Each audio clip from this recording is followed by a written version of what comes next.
Oh my, oh my, oh my. What's up, people? How is it going? How is it going? The chat is hopping. I left my coffee upstairs. Give me 1 second. Let me grab my coffee, and then we're gonna get started into this real quick. So just hold on to your, I don't know. I was gonna say hold on to your pants, but apparently Mick is like he's in full bedtime note mode. So maybe we got those like long, what do they call them, Long John Silvers or something. So hold on to whatever you got on. I'll be right back.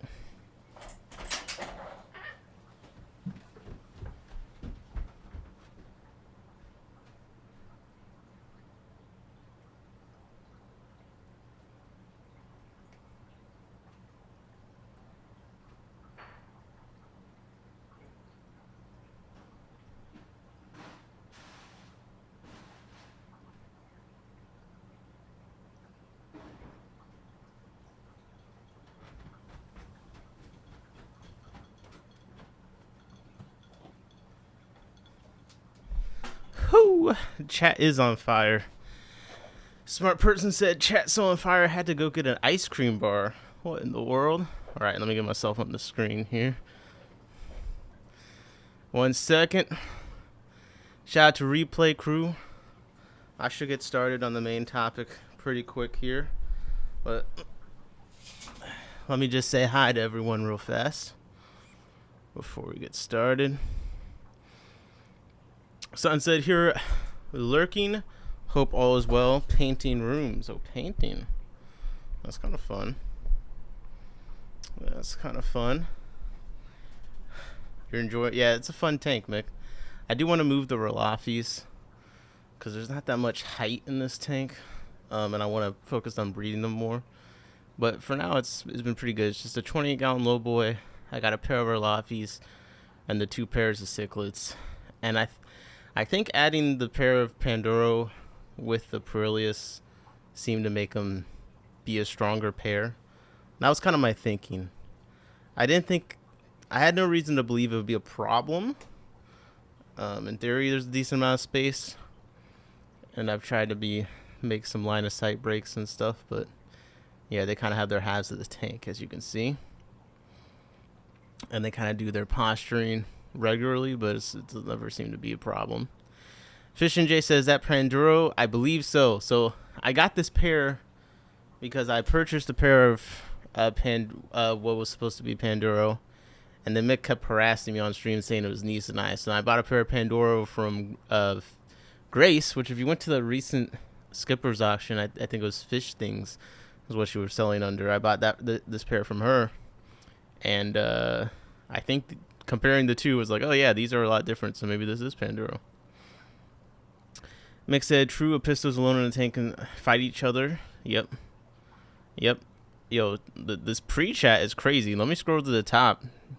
That is crazy. You guys were like actually excited for a stream for once.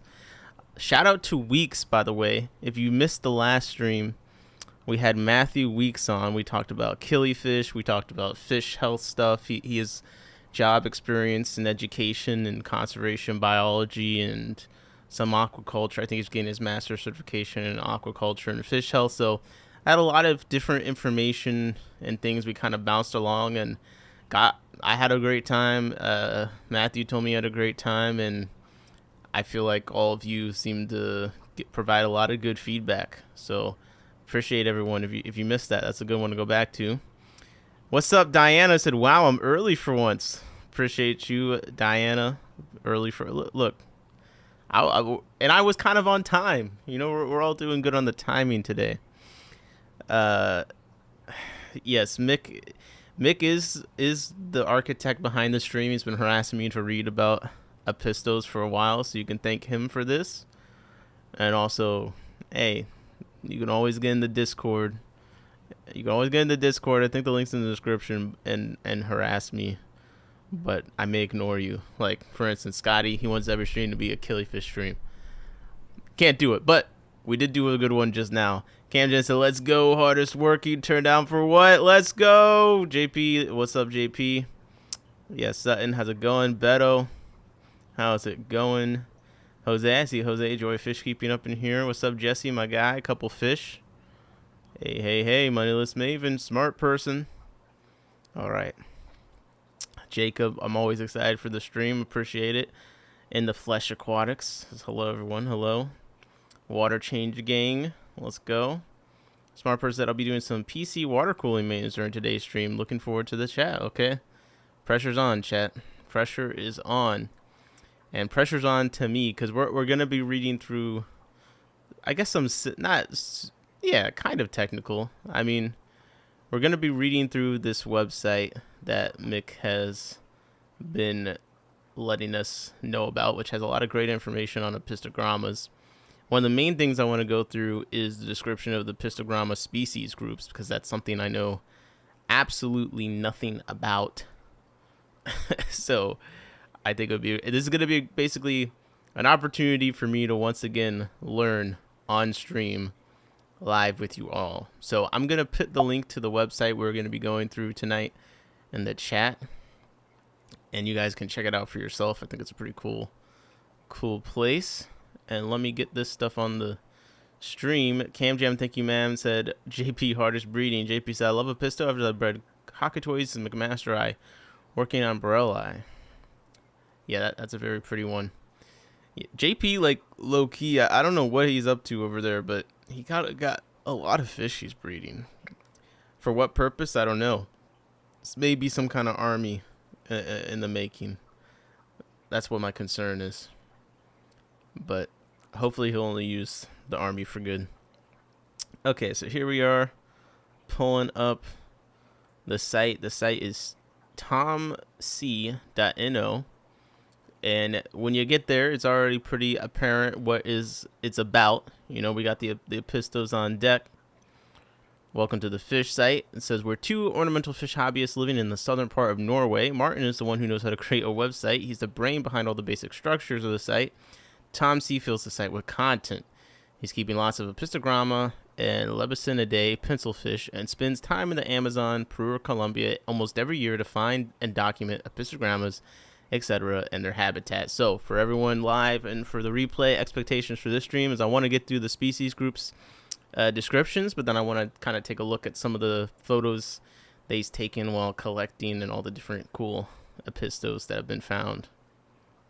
So, species groups, a description of Apistogramma species groups, and I'm going to change the configuration a bit just so we can see the fish a bit more. Because you got to be able to see the Apistos for the Apistos stream. You know what I mean? All right. Just switching this around. Okay. So, who in the chat already knows all this information about Apistogramma species groups? Like, when I say A. regani lineage or A. pratensis lineage or A. trifasciata lineage, do you know what this means? Because you're going to be ahead of the curve if so. But I just want to check to see who I should be looking at in the chat that when I don't know what something is, you're going to tell me. Well, besides Mick, of course. Pom Puppy says, don't know shit. Okay. Some people might be on the same wavelength. Mick says, no, not me. Oh, look. Now he wants to have no responsibility. Unbelievable. So this is a description of Apistogramma species groups by Mike Wise. And it starts, in 1990, I gave a talk at the 15th Annual Weekend Convention of the Northeast Council of Aquarium Societies entitled Description, Distribution, and Proposed Phylogeny of Apistogramma Species Groups. Later, I wrote an article under the same title for the Colorado Aquarist. It proved very popular, and many other Aquarium Society journals reprinted it due to the amount of new information. I updated the paper. And it looks like he says he's updated a few times. At this time, it's generally accepted that there are approximately 100 scientifically described species of Apistogramma. Over 400 additional undescribed species/forms have been reported in hobby-oriented literature on websites, internet forums, or social media. Some of these undescribed species or forms, however, may only be geographic variants of already known species. Nevertheless, I feel confident in saying there's at least 500 different species of Apistogrammas that are distributed through the many rivers in tropical South America east of the Andes. Scotty said, hello at work. Won't be able to chat much. Catching up from the beginning on double time. What's up, Scotty? How's it going? So,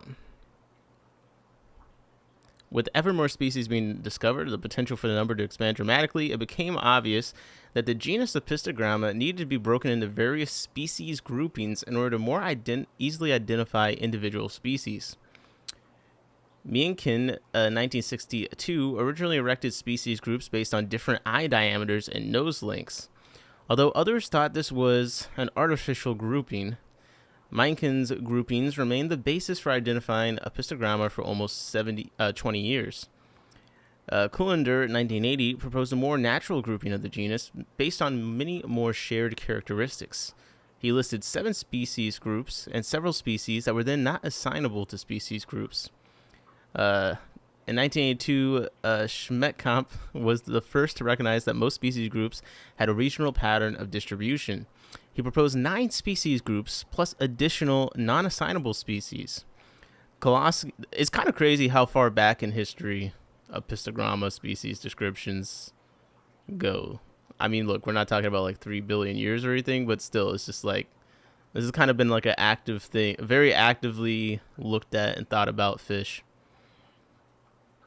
Kowalski in 1985 originally published a list of species groups that most epistophiles. Ooh, new word just dropped. Epistophile. Yo, if you're in the chat and you're a epistophile, let yourself be known. Okay, put like a 1 in the chat if you're a epistophile.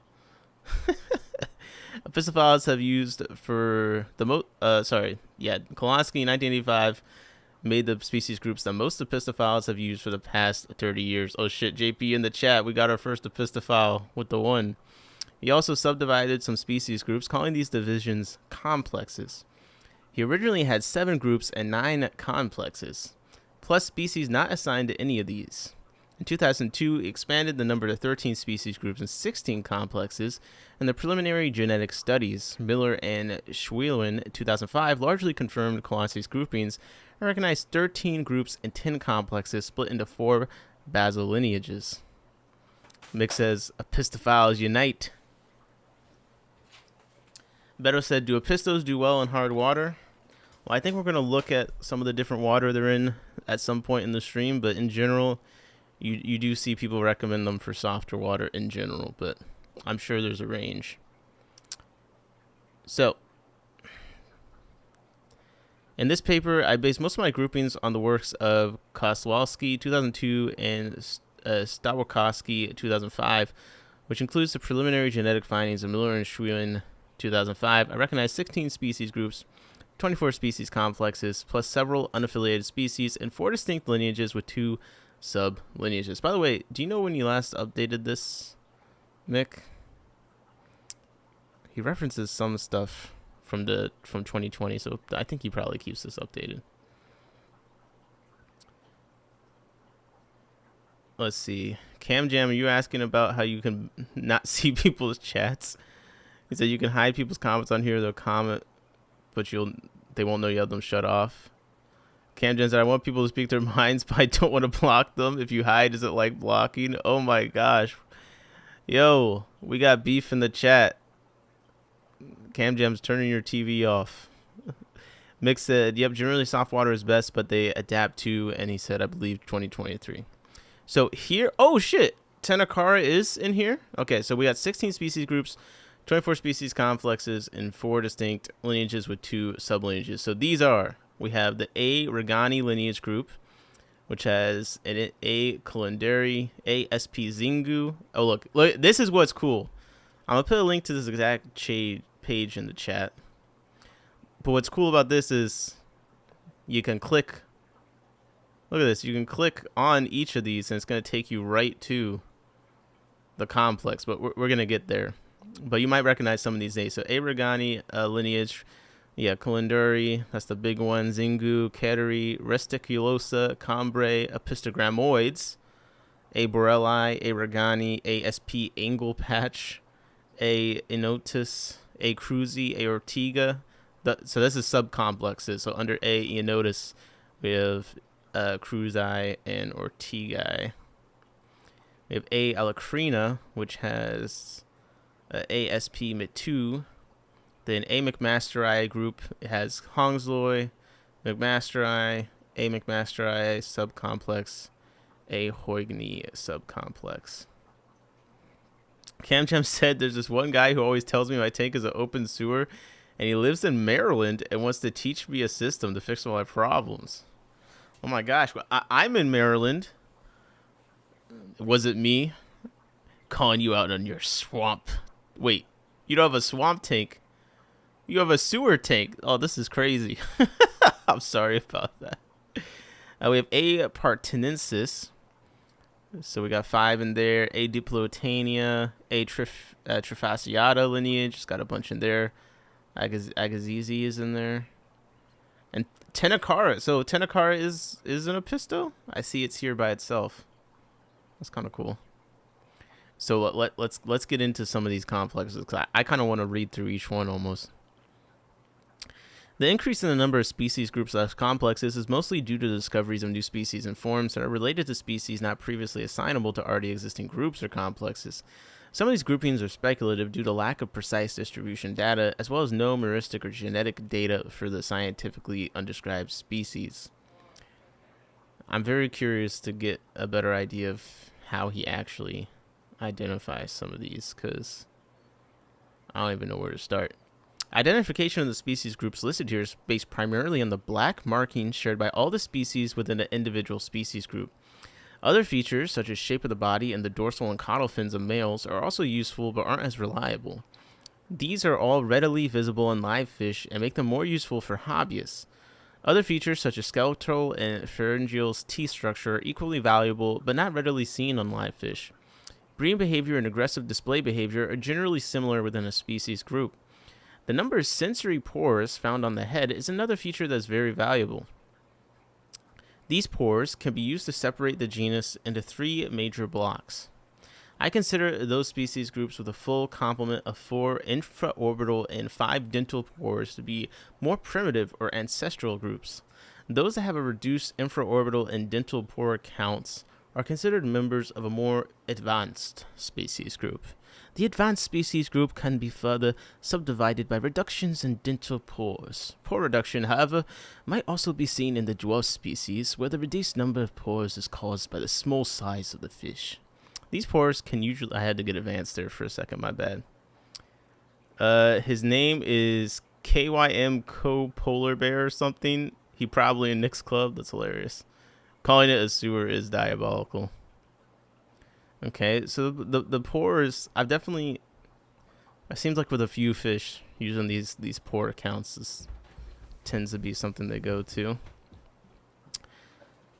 These pores can usually be seen without magnification, thus this feature cannot be seen without magnification, thus this feature is difficult to use on live specimens. I can kind of see them sometimes in some of my macro photos, but it's definitely hard to see with your eyes.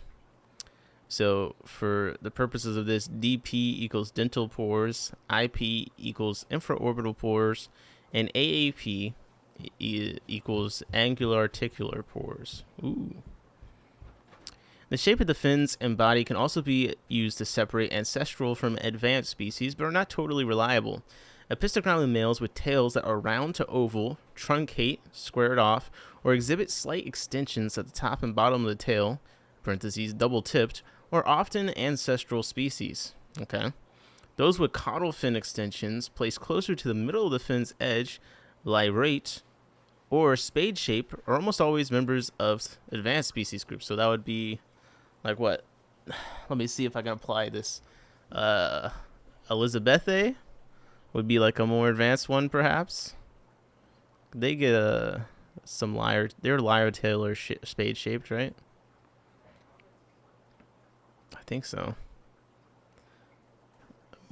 Tails more round to oval, truncate, squared off, or exhibit extensions at the top and bottom of the tail. Would that be like cockatoides? I don't know.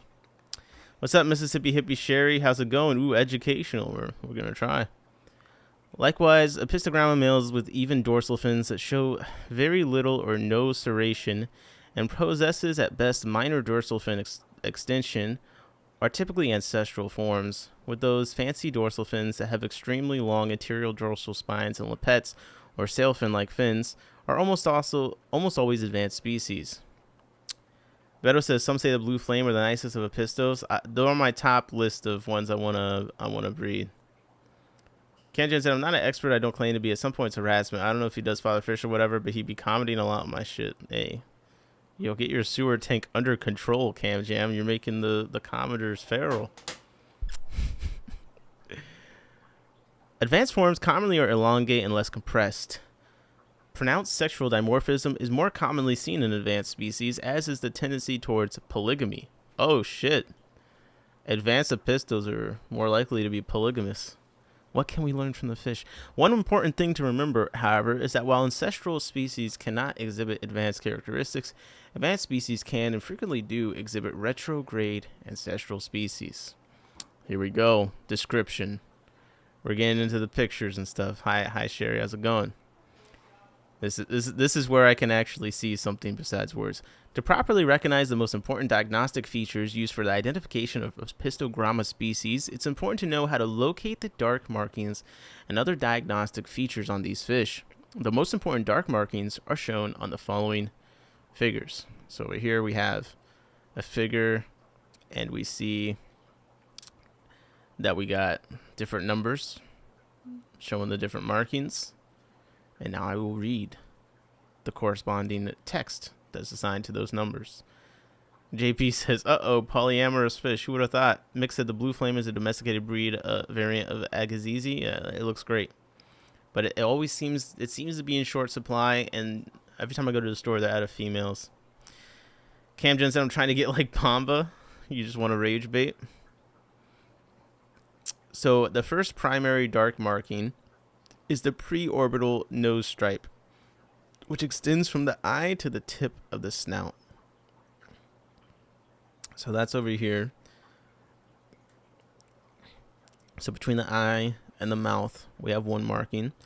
2 is the supraorbital forehead stripe, which extends from the eye to the back of the forehead. So this one's going kind of up from the eye. 3 is suborbital cheek stripe, which extends downward from the eye, usually to the edge of the gill cover. 4 is the postorbital stripe, a narrow extension of the lateral band from the back of the eye to the back of the gill cover. 5 is vertical bars. 7, rarely 8 or 6, evenly spaced bars that extend from the dorsal edge to the ventral edge of the body. So from the top to the bottom, you know. The dorsal edge to the ventral edge. We can't just say top and bottom. These bars vary in width and intensity depending on the species and the mood of the individual fish. The lateral band, a broad horizontal band that extends along the midline of the flanks from the posterior edge of the gill cover to the base of the caudal fin, so from front to back. In some species, it extends into the caudal fin. The lateral band can break up into row spots on many Apistos species. These spots are usually equal in width or slightly wider than the lateral band.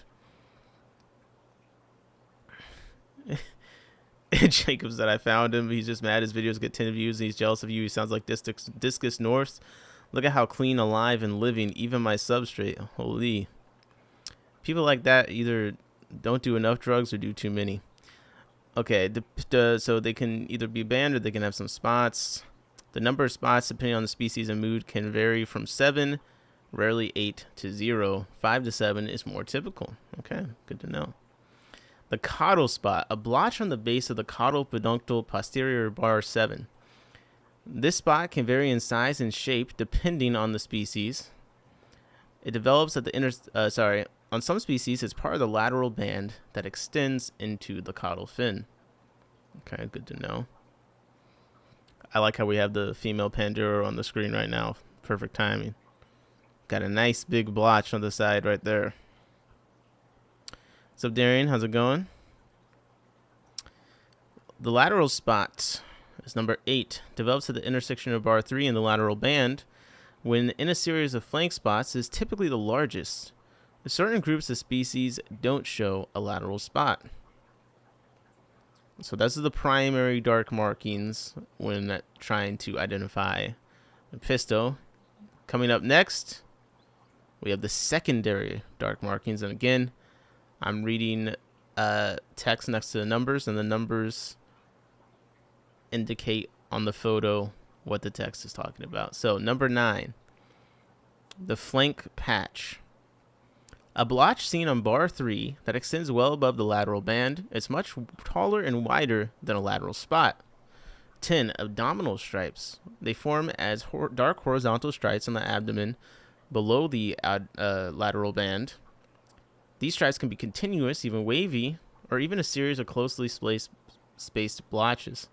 Those are kind of crazy how they're little wavy things on the side of the fish there. Abdominal streaks.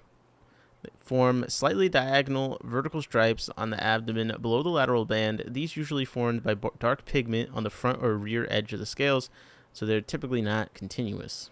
12 is abdominal bands.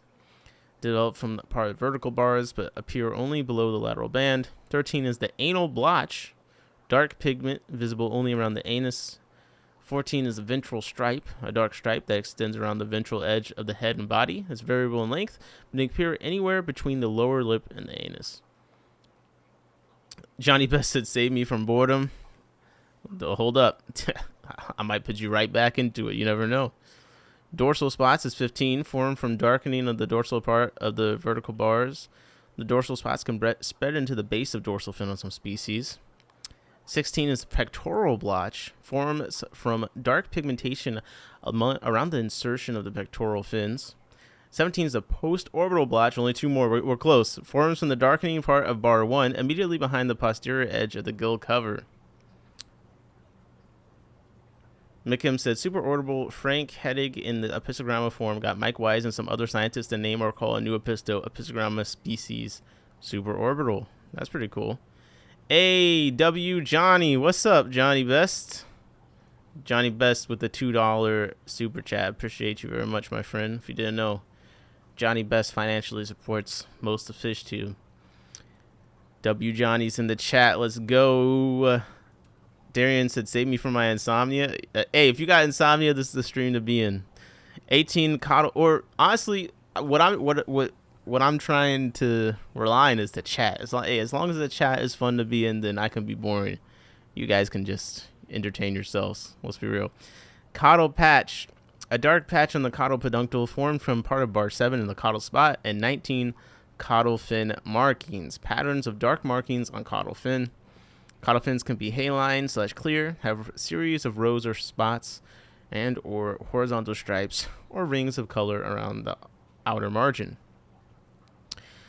Primarily using dark markings and assisted by cephalic pores, finnage, body shape, and behavioral characteristics, it's possible to describe the species groups. As in my previous articles on the subject, this caveat applies. Since this isn't a scientific paper, I don't have a professional reputation to protect, I'm allowing myself more license and suggesting relationships than would be a professional taxonomist. Cam Jim said, hype train. JP said, heck yeah. Darian said, one of the most entertaining chats ever. Sunny G said, oh, another one of those streams. And he's going to sleep. Come on, Sunny G. You know you need more sleep in your life. Let's be real. You know you need a little bit more sleep. Okay. Let's look at Apistogramma regani lineage. Come on, the train is the choo-choo train. Nick, if you want, you can scroll through it. There's a lot of distinct markings for all the groups. Yeah, we don't have to read the distinct markings for every group, but let's read the ones. You guys call out the Apistos we should read the descriptions for. Jacob said these are the best streams, bro. So, for instance, Apistogramma culanderi, which we've talked about recently because a couple places have been selling them. So this is the Titanic Apisto, that one, the big guy. They were $250 a pair, but it seems like the price is coming down. Wet Spot marked them down to $170 a pair. Big old guys. So the distinct markings for them: the Culanderi complex is composed of moderately large to very large, up to 5 inches. Goddamn. Species closely related to species of AP Zingu complex. They share the same robust, moderately deep body seen on populations of A. sp. zingu. The most conspicuous differences between the species of A. cullendari complex and the A. sp. zingu complex are seen in the dark markings on the females. Okay. Let me see if I can find a video of a pair. Sunny G said it's always a good stream with Nikki. Bro, you call me Nikki, I'm gonna have to execute you. No, we can't do that. That's gonna be put to the death, no trial. Okay, so is this a female or a male? I'm gonna guess this is a female. Yeah. Okay. The females, the dark spots, the vertical bars show extremely irregular borders, something extremely rare in other Apistogramma species. Females also show a large black gular area. And the gular area, what is that? I think it's the median dermal bones located between the dentary bones of the lower jaw. Sure. I mean, the borders of the vertical stripes are pretty crazy looking. Like, I barely even call these stripes. What's up? All right, now we know Nick's second trigger word. Wait, what's my first trigger word? JP Jeffrey says, waiting for the In My Tank's Fish Room Punk to drop. That'll be the day. Okay. Presently, all known members of the cullendari complex occur in the upper Rio Zingu, except for Apistogramma sp. Piexoto, which occurs in nearby tributaries of the Upper Rio Tapajos. There are presently 3 scientifically described and 1 undescribed species in the complex. I consider A. cullendari to be the closest to the ancestral form of the genus Apistogramma. Okay, so that this is one of the ancient Apistos. They show many plesiomorphic features also seen in rhabdotous groups of the genus Gymnogeophagus. You know, I always forget that Apistos and earth eaters, like, is it that Apistos are earth eaters? Or anyways, I always forget that they're kind of they got some crossover. Gymnogeophagus, which Cullendar considers phylogenetically a sibling/sister genus of Apistogramma. Yep, there we go. Among these are size, sexual dimorphism, and bar pattern on females. The ranges are separated by the Brazilian highlands. The Acullendari complex occurs along the northern periphery of this highland, while the Robatus group is found on the southern side of the highland. We're definitely going to look at some maps and stuff and some collection photos as we go along here. Darian said, yeah, they are. I also forget that sometimes. It was pretty cool.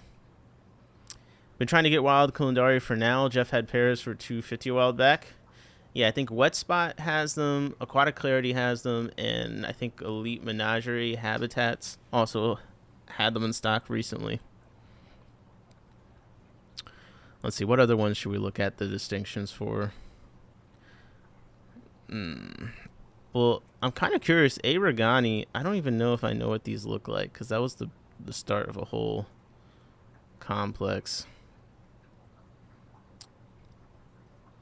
They don't really look like too much, the A. Regani, I'm not going to lie. Got some crazy vertical bars, though. Better says, I feel like rams are like earth eaters. I think rams are also got some crossover there. Mick says, Cullendari is found in the middle of South America, so logic if they're the oldest. Let's look at Agassiz. Is that in here? A-S-S-I-Z-I-I. Okay, Apistogramma Agassizi sublineage. Yeah. Trifasciata would be cool too. The Agassizi sublineage is part of the A. trifasciata lineage. Like species of A. trifasciata, the species of Agassizi typically show advanced traits like infraorbital pores reduced to 3, elongated, less laterally compressed bodies, males with ornate dorsal and caudal fins and a distinct lateral spot, and a behavioral display involving frontal rather than lateral thread display. In addition to these traits, they all show the number of dental pores reduced from 5 to 4. The males also show the A. agassizi lip spot. This spot is a metallic blue patch situated in the lower part of the upper lip in the corner of the mouth. Okay, we gotta look up. Can we see the lip spot? Let me read the description. It says there's a metallic blue patch situated on the lower part of the upper lip near the corner of the mouth. I might see what he's talking about there. Let's actually go through the website and see if we got a picture here. We got fish profiles, Apistogramma. So they gotta have one of Agassiz, right? Some nice photos. Yeah, it does look like there's a little blue metallic patch in the corner of the mouth there. MK said, looks like Jeff had to finish quota, though didn't know he brought them in recently. Yeah, man, it's hard to keep up. I really like Bolivian Rams. Camjan said, I feel like most people don't like them, but they're pretty and they don't have red demon eyes. I like Bolivia. I think they're cool. It's just German Rams got all the fancy morphs and all that kind of stuff. So they definitely got a lot of color. So the Agassiz sublineage has 3 species groups. The species of the sublineage probably originated in the middle Amazon region of Brazil. The seemingly more primitive species are now found in the upper reaches of Rio Negro and Rio Madeira. From there, they migrated west into the Peruvian Amazon and east into the lower Amazon and Rio Tocantins. Okay.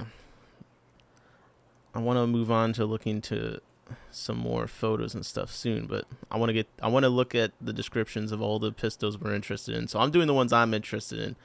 But if there's any you guys want to look at from the list, let me know. I'm gonna do Cockatoides because that's one of the Apistos that I have. Mick said they found 4 morphs / color variants of Agassiz at the same collection site. Yeah, that it's interesting because what do you even if they're all at the same site and it just they have different colors? Like, what do you even call, like, are they morphs, or is, that's just like the variation? I feel that way about like Pelvicochroma sacramentis is supposed to have like a green form and a red form and a yellow form, but from my experience breeding them, it seemed like they kind of spat out ones of all the different forms. But I said, I wonder if they're saturated. Most Apistos I've seen don't typically have strong colors. Yo, we got a Apistogramma hater in the chat. We got to turn better around. Pom Puppy says, is that called phenotypes? You might be onto something there. Chat, tell me what would you call that? Is it phenotypes? I think that's probably it.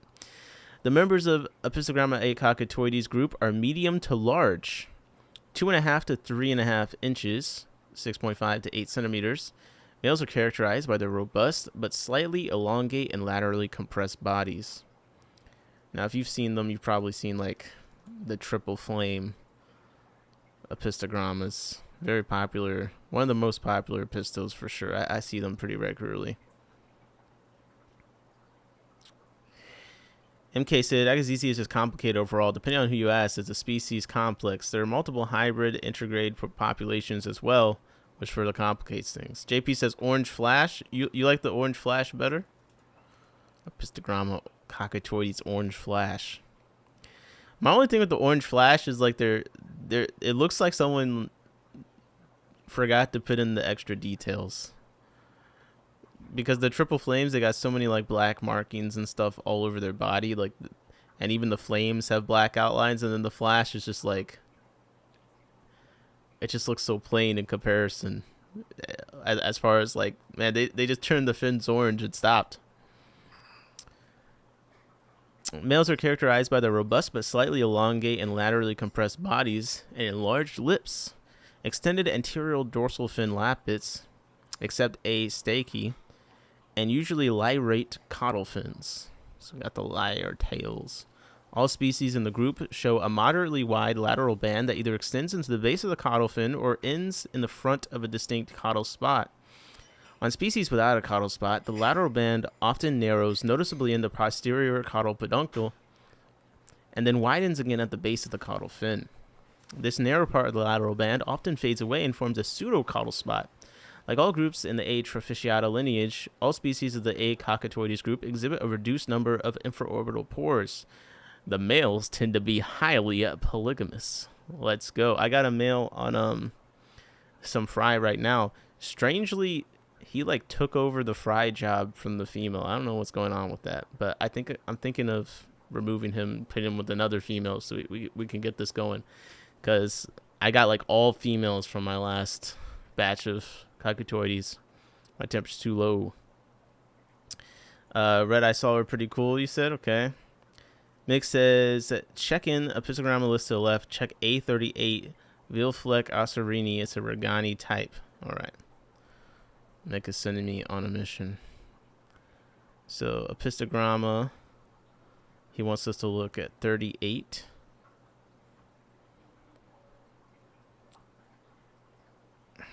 Let me see. I might be in the wrong place. Species list.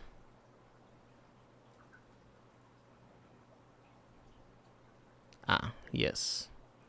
A38. V-Fleck multi-spot. Alright. Just put a link in the Discord because I got a little bit lost. Let me finish reading these real quick. I want to look at the Elizabethae. One second. Ooh, Tenacara. That's what I need to do. Sunny G said those Apistos are horror hoppers. Holy. MK said a fair few Apistos have been artificially introduced into various waterways for easy harvesting access. The introduced SB Pibes are hybridizing with Ortigae and have spread to other waterways. Oh man, that sucks. That sucks. Nick said, you got the Inca 50 in the auction? No, I didn't, but I do have Inca 50. The Apistos I have Hongzoi, the Cockatoides Triple Flame, I have Panduro, Nisanai, the Banshee, the Inca 50. And I think that's all. Oh, I guess I didn't realize that. So the Tenacara Candida count as an Apisto. I didn't realize that. I have my pair of those. I think that's all the Apistos I got. The genus Tenacara shows many physical similarities to the species of A. agassizi sublineage. These include an even more elongated body with a broad lateral band and a lance spade-shaped caudal fin. On males, in many ways, it looks like A. elizabethae. The size difference is just so massive. I don't know. They're so thin. Like, I don't know, not thin, but they're like not that broad. They look a lot different to me. With a low dorsal fin, it shows a significant reduction in cephalic pores. I almost said cephalic pores, bro. Sunny G is throwing me off. Compared with species of Apistogramma, genetic studies by Miller and Schwielen indicate that Tenacara is not closely related to any Apistogramma species group. Never mind. It appears that it arose from a common ancestor with Apistogramma. Presently, the genus is considered to be monotypic, the only species being Tenacara candidae. Considering the highly disjunct distribution of the species in the Rio Negro and southern side of the Amazon, it's likely that the species will eventually be recognized as being two or more separate species. Oh shit. Tenacara is distributed in the middle Amazon drainage between Manaus and Santarém in the lower and middle Rio Negro of Brazil. Huh. That's pretty cool. All right, this is the one that Mick wanted me to look at. It's a Regani type. Okay, this looks a little bit different. Apistogramma SB Zingu, Vilfleck Esserini. We got a little bit of color showing up here. I do like, kind of like the Kulindari, how they have like the checkerboard look with their vertical bars. Like this fish has got a lot of black spots. I like black spots on Apistos. But yeah, this is a cute little Apisto. MK said, also lots of locality in SP mixing with wholesalers. Trade in the U.S. has been crippled after several wild specialist importers have left or stopped. Right now, it's pretty much just Jeff. Damn. Wholesalers will bring in random groups of particular SP, but no guarantee of pairs/sex. Czech bread and Asian bread are too hit or miss for my liking. Also not fond of wet spot/CE's line. When you say the too hit or miss for your liking, is that quality of the stock coming in? Like what is it about the Czech and Asian bread ones? And if someone was trying to evaluate, maybe they're in a store, what do you look for? Camgen said, my favorite Pokemon is Celebi from the movie. Oh yeah, that's a cute Pokemon. Why not? Yeah. Mick says Acazisi are elongated, Regani more robusta, striped vertically, Banshai and Eastonii larger, Diplotania elongated, plus lives in colonies. I want some colony ones. So here's a great place to start that Mick sent me. So the paleography of South America and its effects on the distribution and phylogeny of Apistogramma species groups. So maybe some of this will get to what MK is kind of talking about. This is by Mike Wise in 2023. A lot of new information has emerged since the appearance of the original article in 2021. New species and additional distribution data have led to a better understanding of how, where, and why many different Apistogramma species groups are located where they are.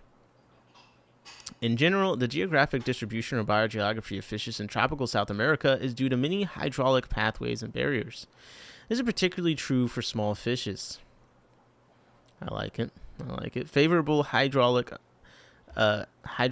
pathways allow easy distribution of fauna. Let me look up this word real quick. Hydrologic.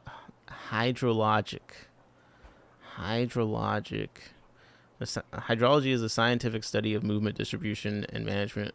Okay. So I get it. Hydrologic pathways. Okay. Favorable hydrologic pathways allow easy distribution of fauna. On the other hand, hydrologic barriers produce endemism, or a restriction of a fauna from becoming widely dispersed. JB says, it seems there's a temp spot to mitigate aggression. I've been most successful at 80 degrees. Above 80, the males just seem to off the females. That's crazy.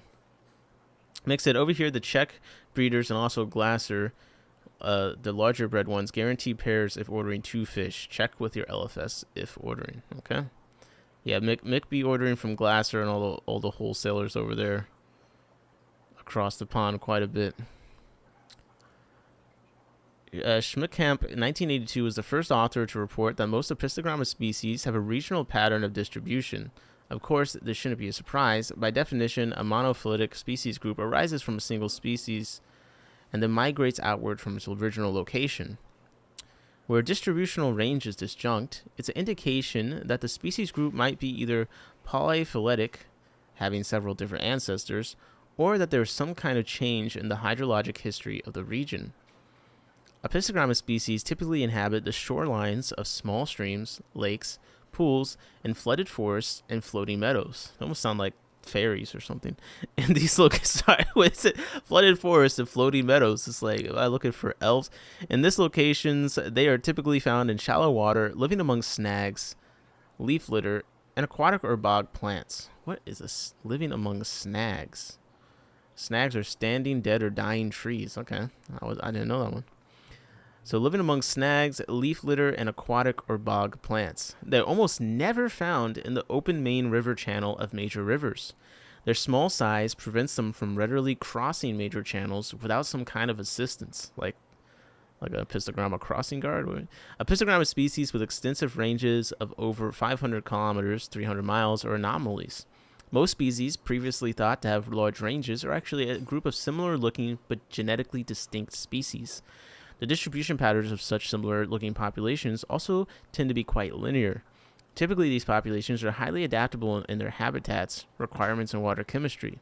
They typically inhabit all types of white, clear, or mixed clear/black water environments. Many highly endemic Apistogramma, on the other hand, tend to be black water species. So this is many highly endemic Apistogramma tend to be black water species. So maybe not. I feel like a lot of people think it's just all of them as blackwater species sometimes.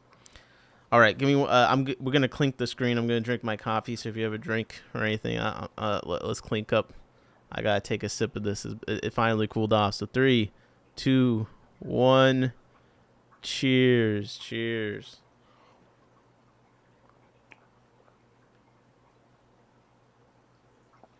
Okay. Mick said, add a link to the maps to the Apistos spread out during millions of years. We got JP and Mick. Cheers in the chat. Appreciate you guys. It's so... Let me get back into this. They inhabit all the different types of environments. You haven't read that. Blackwater habitat, streams in particular, are usually not very extensive. Big Cat 420 said, I heart Apistogrammas. You're in the right place.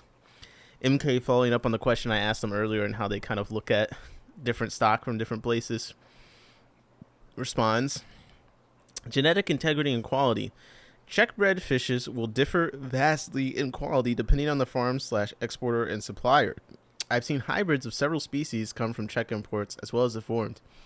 I am starting to get a little bit off the Czech breeders for some things because, yeah, I was pretty disappointed when I was like, I got my Pelvicochromis lobe, and then I talked to some crib guy. He's like, look at that spot there. This is like a hybrid species. So I'm just like, man, that sucks. So it does seem like I've definitely heard them in other fish having a reputation for some hybridized stuff.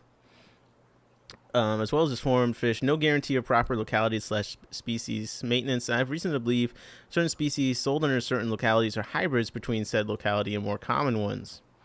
I've also seen very high quality Czech fishes though. Their killifish usually seem pretty nice from what I've seen. Like they have really nice gold straws. Asia is newer to the Apistor game, but certain farms have fish with genetic issues. It's almost impossible to ensure purchased Apisto pairs are good representatives of a species and locality unless they're directly wild caught by a trustworthy small-scale exporter, which that seems like a difficult task for the average person to obtain. Although that's one of my questions. A lot of times with different fish, they talk about genetic issues, and that's one of the... We got to have some expert in genetics come on stream sometime and explain to us, like, inbreeding, what genetic issues actually are. Like, is it as simple as just not much diversity, or you know what I mean? Like, there's a lot there. I know it's some species dependent too. In case they're great Czech breeders, they're also bad farm/breeders, just too unreliable. Have you talked to Alex Schwanberg about Pelvicochromis? He knows quite a bit about West Africans. I don't think I have, but I'd be interested. I love cribs. I think they're my favorite dwarf cichlid. Big cat saying hello to everyone. We need to realize... So first of all, this is kind of interesting. Blackwater habitat stream in particular are not very extensive. I feel like it's not necessarily new information to me, but it's always a good reminder. Sometimes you get into a category in your brain with certain fish, like these are the soft blackwater fish, and I'm just going to make it so I can barely see into the tank. But it's maybe not as broad as people paint it out to be in some of these South American fish. Mick said, my source of Czech Apistos is called Alex. They always send pairs or fix of not getting a pair. Nice. We need to realize that distribution patterns of species groups are based not only on modern drainage patterns, but also on those that occurred in the past. Major alterations in drainage patterns have occurred in South America over the past several million years. Not just a minute ago. These changes affected the distribution patterns of the fishes in them. For example, noted the presence of same species or very closely related species. In the Amazon drainage of northern Peru and in the headwaters of the Rio Orinoco along the eastern slopes of the Andes, if one looks at the present-day hydrogeography of South America, there is no connection between those two areas. Geological studies, however, indicate that several million years ago, the rivers of western Amazon basin actually flowed northward along the foothills of the Andes and emptied into the Caribbean Sea through Lake Maracaibo. Similar alterations in the past have affected the distribution patterns of many Apistogramma species groups. The following update is the latest proposed distribution and phylogeny for the Apistogramma species groups. So let's look at the paleography of South America. Cribs got those fat bellies, JP said. They do. It should be obvious that the evolution of different Apistogramma species is strongly linked to the evolution of the drainage patterns that occurred in tropical South America over at least the past 35 million years, during which time the genus arose and spread throughout much of tropical South America. The phylogeny of Apistogramma species groups is easier to understand when set on the backdrop of the paleogeography of South America. If we could see the South American continent of 40 million years ago, it would look nothing like the continent of today. The direction in the flow of interior rivers was influenced not only by the rising Andes Mountains and the Guiana and Brazilian highlands, but also by structural arches and sedimentary deposition on the ancient interior craton. Cratons are old, stable, and rigid parts of the continental crust. The more you know. Here we got a map. Late Eocene paleography, 40 million years BP. If we could see the South American continent as it was in the late Eocene epoch 34 to 40 million years ago, it would be very different from what we see today. The Andes Mountains were a chain of islands being pushed up the western edge of the continent and separated from it by shallow marine seaways. There was no transcontinental Amazon river system. The ancient highlands in the east were connected. The Guapa Arch and associated Monte Alegre Dome, a dome, formed a continental divide for the eastern part of South America. Rivers to the east and north drained into the Atlantic Ocean. Rivers to the west flowed into shallow seaways that were separated from the Pacific Ocean by the rising Andean Island Arch. South of the Michicola Arch in central Bolivia, rivers flowed south around the Cratonic Highlands and into the Atlantic Ocean. Oh my goodness. We are getting educated. By the way, I thought it was funny. Beto said, I'll be watching River Monsters until the stream starts.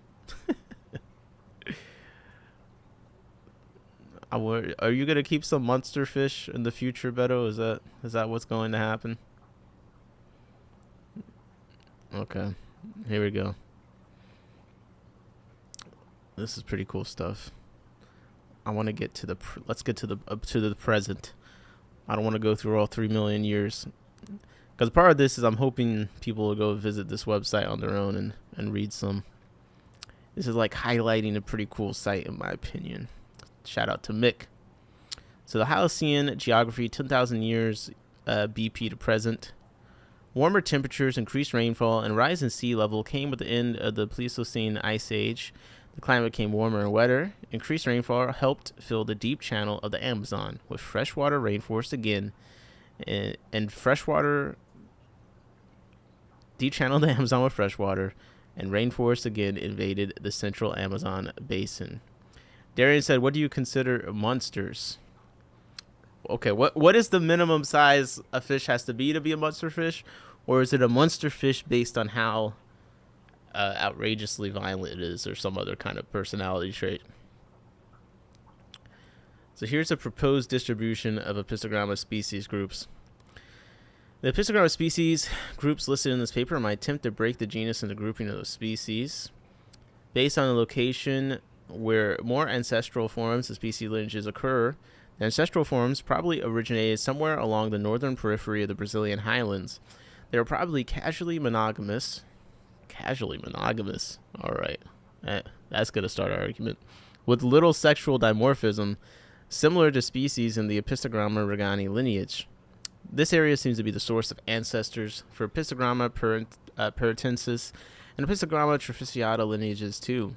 Since primitive examples of these lineages also occur in the region today, the ancestors of these lineages eventually radiated outward in all directions. We have a graph here. We got ancestral Apistogramma over here, then breaking off into the Diplotania lineage, the Trifasciata lineage, the Partensis lineage, and the Regani lineage. And then we have the Agassiz sublineage and the Trifasciata sublineage. Freed the snakehead, Cam Jan said. Darius said both the size and personality. Mick said the rise of the Andes changed the water systems. And then Mick also said casually monogamous sounds like a lot of us humans, to be fair. It's a party, it's a party, it's a party. So here's the distribution of Regani lineage by regional basins. So the eastern Amazon basin, we have the Cardi complex, the Xingu complex, the Culanduri complex. Central Amazon and Paraguay basins, we have the Borelli complex, the Cambrai complex, the Reticulosa complex. In the western Amazon and Orinoco basin, we have the Regani group, the Alacrina group, the McMasterite group. Here come the complexes. The Ionatus complex or Chegai complex, the Cruzi subcomplex, the Ionatus subcomplex, the Winkelfleck complex, the Regani complex, Apistogrammoids, Midu complex, Alacrina complex, McMasterite complex, Huygens complex, McMasterite subcomplex, and the Hongsloyd complex. A whole lot over in this western Amazon Orinoco basins. Pop Puppy said Gambuzia are a monster fish. I don't hear many positive things about their temperament, I'll say that. Apistogramma regani group, early migrations was northward into the eastern part of the Proto-Amazon system, where Kulindari, Xingu, and Kade complexes arose. Other species complexes moved south and west. Eastern Amazon basin, early migration was northeastward into the eastern part of the Proto-Amazon system, where the Kulindari, Xingu, and Kade complexes arose. Other species complexes moved south and west. Species of the eastern Amazon basin include 3 species complexes that originated in the northeastern part of the Brazilian highlands, the Kulindari, Xingu, and the Kade complexes. They were originally restricted to the Proto-Amazon and Proto-Tocanins by a marine embayment to the north and the Guapa Arch/Xingu Dome to the west. Later in its history, the eastern Amazon basin was invaded by species complexes from the central Amazon basin.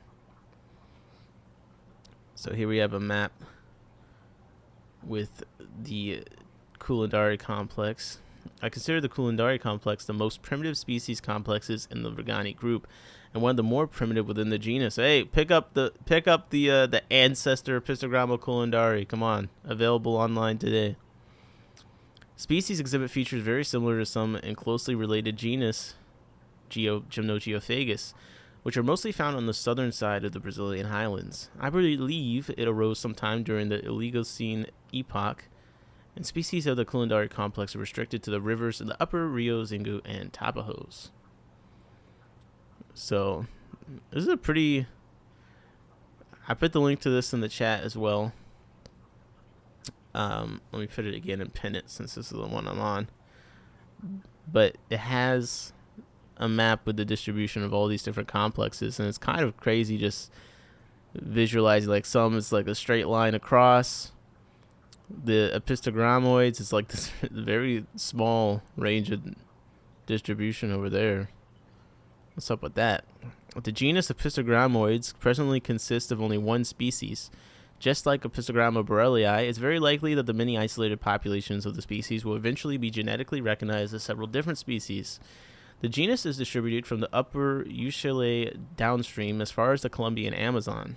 This species probably arose from a reticulosa complex species that became separated from other reticulosa complex species by the uplift of the Fitzcarrald Arch during the Pliocene, and in isolation it developed into a separate genus and has migrated downstream as far as the Colombian Amazon. Mick said, I have Apistogrammoids. Bragging in the chat.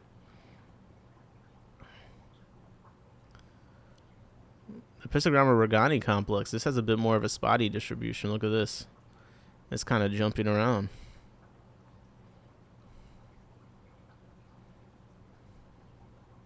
All right.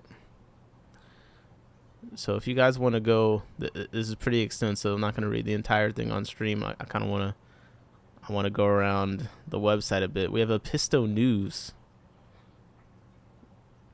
And Mick, let me know if there's anything we should check out specifically, but there's some Apisto News. Got some new species, Apistogramma Sanchez.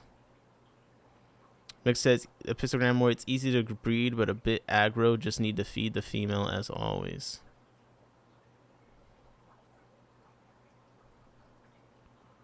Those are some nice pictures of Apistos. Alright, let me go to articles.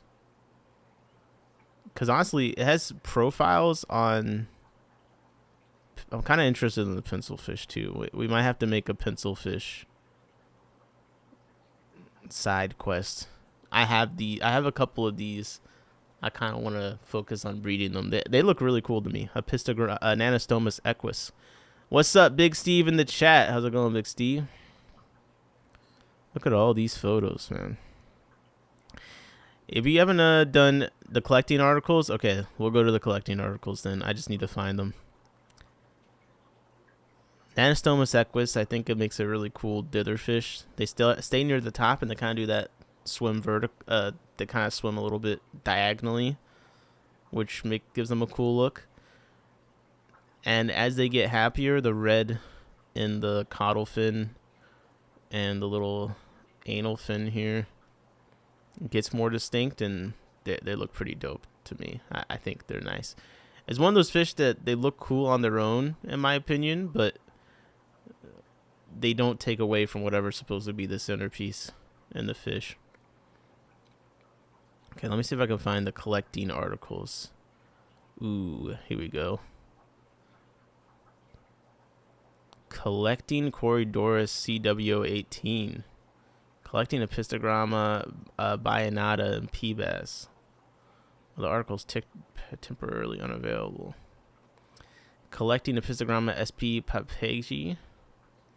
MK says, not sure if anyone's able to import from Albertino these days in the U.S. Major wild corrector approved / Brazil Apistos. I had a Piranga and a few other SP from him a few years ago. Apisto. A Piranga. That's pretty cool. It's got like a nice blue sheen to it. Let's see what in October November 2006 I visited the Peruvian Amazon, exploring dwarf cichlid habitats and collecting fish, among other things. From the jungle capital of Iquitos, I carried out several expeditions to examine different biotopes, fish, and their habitats. So here he is, where he stayed. He's got the key attached to the scale of the world's largest. Oh wow, they got the key is on an Arapaima scale. Oh my god, that is huge. JP said something might be wrong with my Gambusia. They might not be monsters yet. So he hired a few local fishermen to help him find the fish he wanted, and they started in the jungle from P-Bass.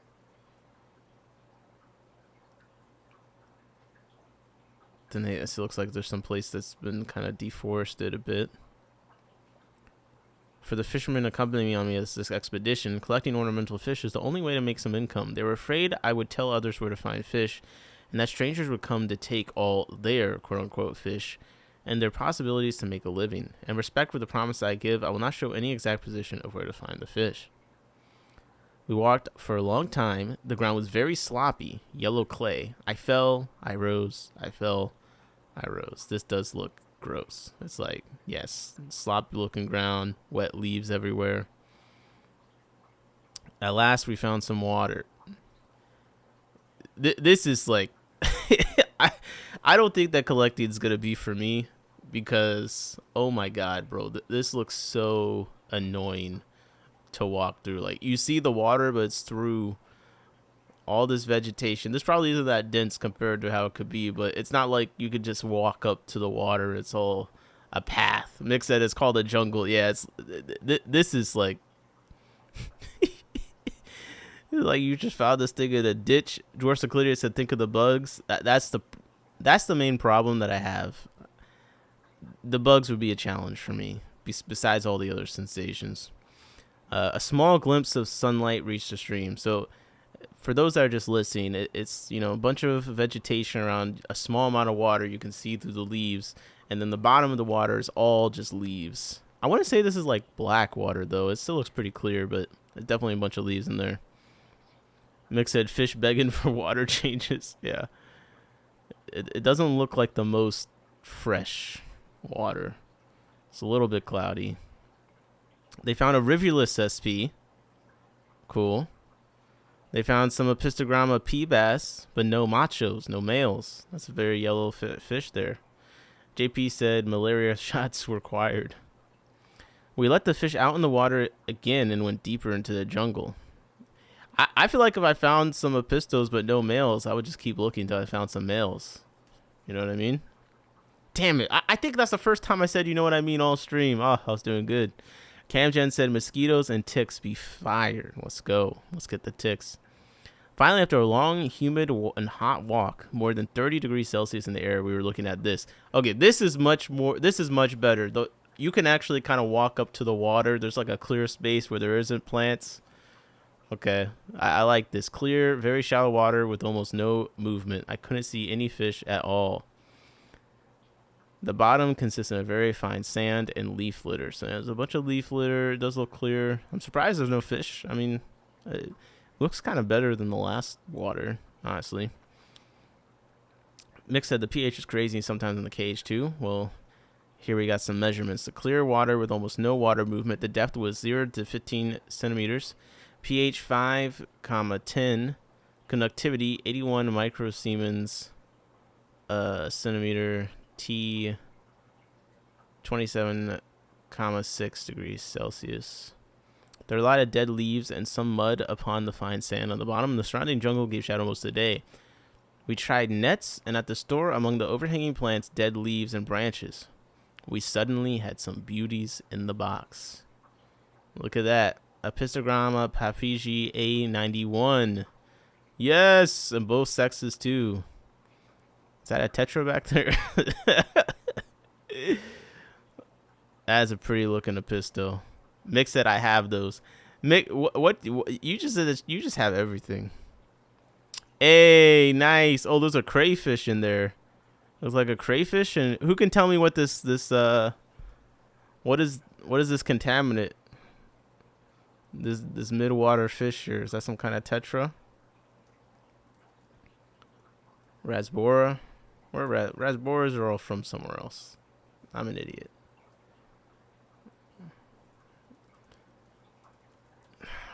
Rasboras are all from like somewhere in Asia, I think. So it's got to be some kind of tetra, right? Jacob said that looks like a bloodfin tetra.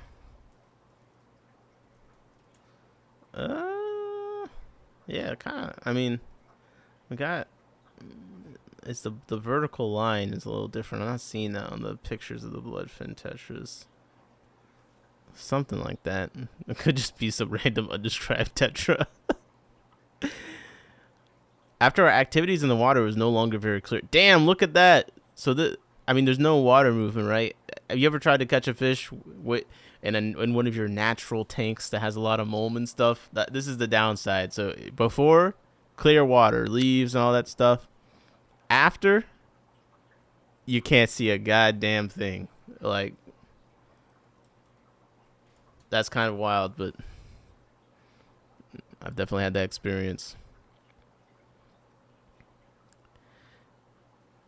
Jose said Buenos Aires tetra. That's a good guess. MK said the tetra is a random undescribed SP. That I kind of figured that could be the case, but it's always fun to guess. So, and MK also said hard to get true or T-guy Papaji these days. Usually just SPP bass. Don't think I've seen wilds in years. I mean, I understand this seemed like a high effort situation to get them. We collected more than 20 fish, and I brought some of them back home to Norway. This is how they look in my tanks. Apistogramma papagi A91. Mick said, well, Buenos Aires is in Argentina. This is Peru. Okay, Mr. Know-It-All. We're just trying our best. It's a very nice Apisto, though. It is very nice. Another shot of a male in different light. It's got a kind of a blue. The scales are blue with like red outline in between. Very nice. And we got a female. Like this little boy in the harbor pea bass. I got exactly what I wanted and brought it home. I think he's got a piece of cake or something. Oh, that's awesome. I kind of want to see the Corey collection if you guys don't mind doing a non-Apisto article. Collecting CW018. Check different or T guys. A87 to A91. All right. Corey. Did not hear the Peru part. Smart ass Mick stepped up. I know, man. What's up with Mick? What's up with Mick? He always got to be correcting us. Planet Corey. What is it? Planet Catfish? Planet Catfish corridors. Yes, there are quite a few of these articles, all fun reads. Okay. Let me check out. I'm gonna be checking out a couple. Okay, let me not get distracted. There's gonna be a photo in the thing. All right, we're back to the Amazon area, Peru, in October/November 2006. I visited Pacaya Samira National Reserve again in the lower course of Rio Pacaya, a tributary to the Rio Ucayali. There's a lake, Urina Kosha, not to be confused with the big Oxbow Lake with the same name slightly north of Pucallpa. MK said, not entirely sure what Ian's justification is for CW18, lots of gastrodermis in that species group. I was getting like confused when I was looking it up, so I was like, let me just read the article, because we easily caught fish like this, piranha, along the shore, big ass piranha. To swim these waters was not the most secure thing I've done. To watch the Mesonata SP in peaceful coexistence with a fallen tree at the shore was a sight for sore eyes. That is, oh, that's the flag cichlid. Since I was hunting for Apistogramma, we persuaded some native people to show us a stream ending in the lake. So we have exactly described a stream ending in the lake. A little bit muddy, very muddy. You can barely see into it. Not exactly the brook of my dreams, this small pool, but there were fish in it. It does look, it looks so cloudy, and like it's kind of like a brown cloudiness to it. I don't know if I would necessarily be like, yeah, this is where I'm gonna grab fish from, but I also don't know anything about collecting. Jose said, as a Hispanic dude, I hope I would know what Buenos Aires is in Argentina. We were talking about what the fish looked like, laughing emojis. Dare I do say F you, Mick. Okay, fortunately, there were more waters just around the bend. Okay. We got more waters. Parts of it was covered with a green carpet. Oh man. It's a pretty wide little stream, and going back in this photo quite a ways, it's just totally covered with Pistia strioides. Pistia strioides, so water lettuce, totally covering the thing. MK says looks like Elegans napoensis. I think CW18 may take on a reddish hue from pic I saw years ago, but not sure if it's from shipping damage. That makes sense. I'm curious to see what it looks like in his so far. The fish he's shown in the collection cups look pretty good. It's like they knew they were gonna get kidnapped and photographed. The water was 6,35 conductivity. Sorry, pH 6, 35 conductivity. 32 microsiemens, temperature 28 Celsius. In parts of the brook like this, the depth of water was only 1 inch. This was at the end of the low water season, and below the water a thick layer of mud. Here we collect a lot of fish just by pulling the landing net through the water, the mud, and the plants, and excitingly sort the fish out afterwards. So a whole bunch of water lettuce with just a little bit of water underneath it, right next to the mud. This is not the story about the exciting Apistogramma I collect, however, that we see in the bag. He's got a bunch of Apistos. We got a lot of Corridors in the net. Most of them were Corridors elegans, but some were quite different. They were quite small at the time they were collected, but today they've grown to a total length of 46 to 53 millimeters from nose to beginning of the fin. Yeah, that does look pretty nice. Little striped Cory. It looks like the bigger females have more gray color in the flanks, while the slender males appear more pink/red. So they do have a bit of a red hue in the wider margins between the black stripes. MK's on to something. Nobody has seen this form of Corridorus before.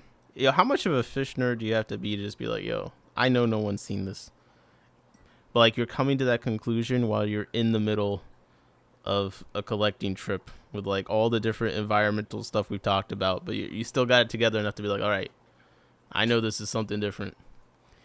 No one's seen this before, so the fish were brought all the way back home to Norway. Ian Fuller had a look at them when he visited me in my aquarium room in Norway in November 2006, and he said it was a new species of Corridorus. He gave the species the name Corridorus SPCW18.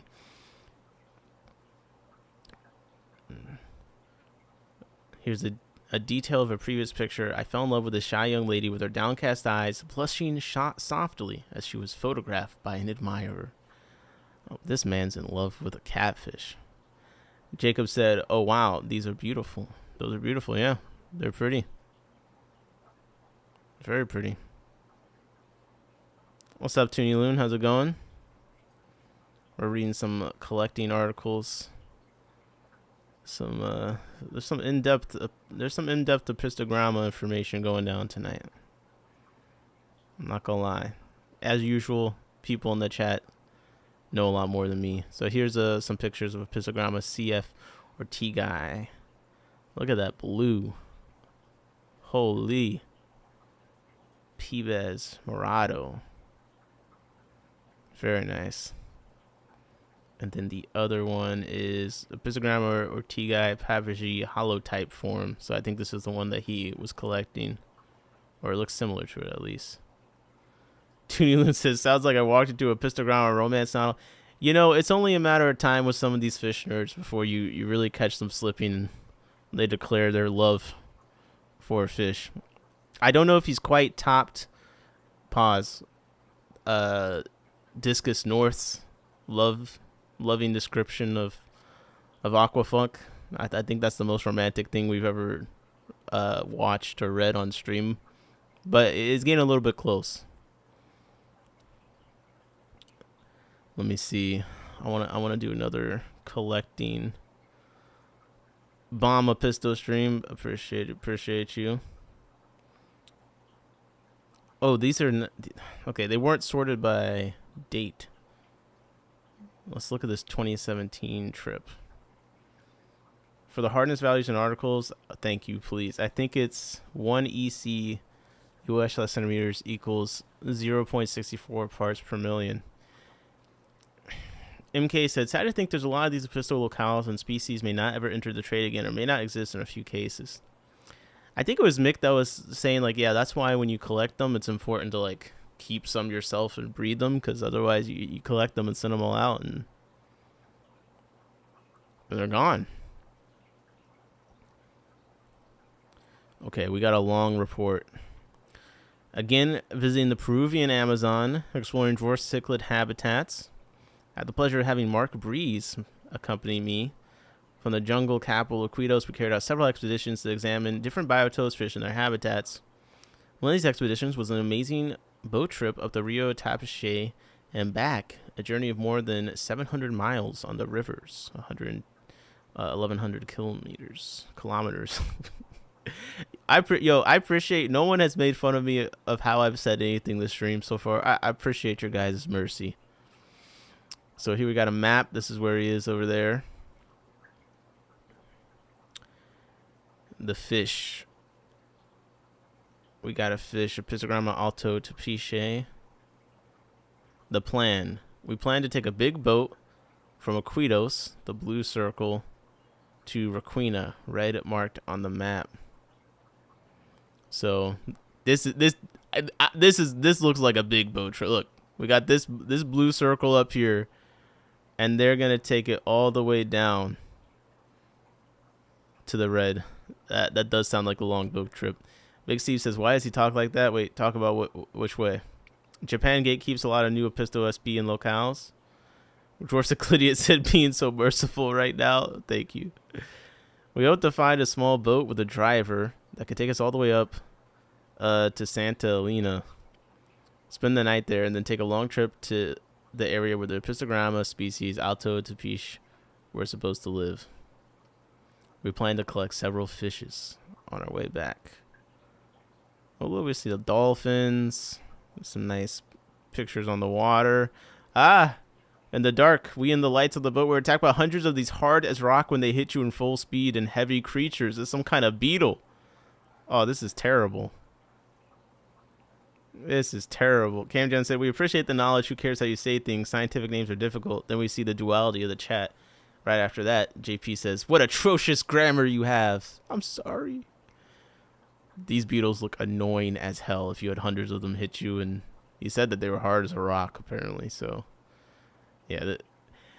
This is my biggest fear is a bug getting in, like, my ear or my nose. That's the biggest concern that I have. I feel like I need some plugs. It's really nice, though. The mist in the jungle on the side of the water is really nice. Really nice.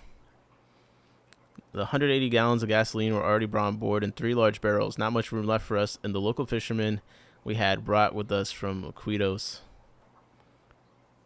This looks sketchy as hell. It's like a wood canoe with three blue barrels. I guess that's got the fuel in it. Where you even sit on this boat? What in the world? Oh, hell no. 700 miles in this? Yo, oh, no. Oh, hell no. Okay. So it's a pretty little trip, though. It does look beautiful. It does. Probably get sunburned to hell.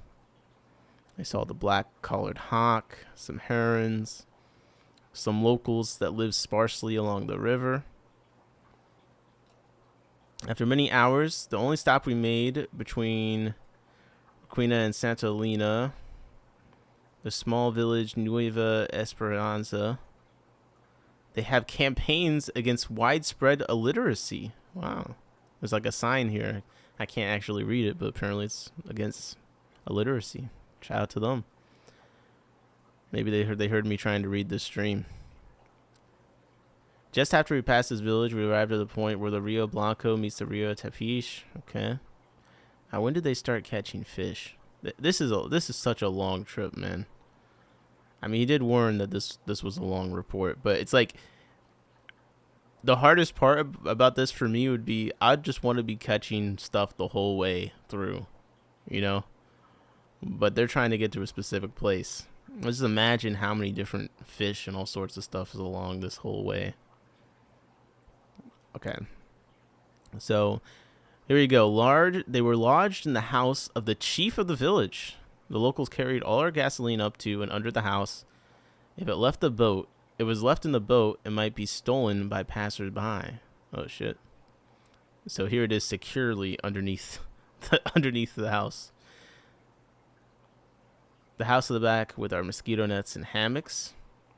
The well-seasoned and cultured traveler in the hammock for the first time. They're sleeping in hammocks and mosquito nets. Very nice. At last, the next morning at 7:45, out in the jungle, after 30 minutes walking, our first stream to search for fish. Mick said, so do you still complain if Apistos cost $30 each? Well, go get them yourself, right? I'm not going to complain as much if they're wild caught, but I mean, how many of them are truly wild caught is the question. How many? Not the blue flames. After 30 minutes walking, our first stream to search for fish. So you can almost barely see the water in the picture they're showing. I just see all green. But if you look closely, there's little bits of brown that looks like that's the water with the ground underneath.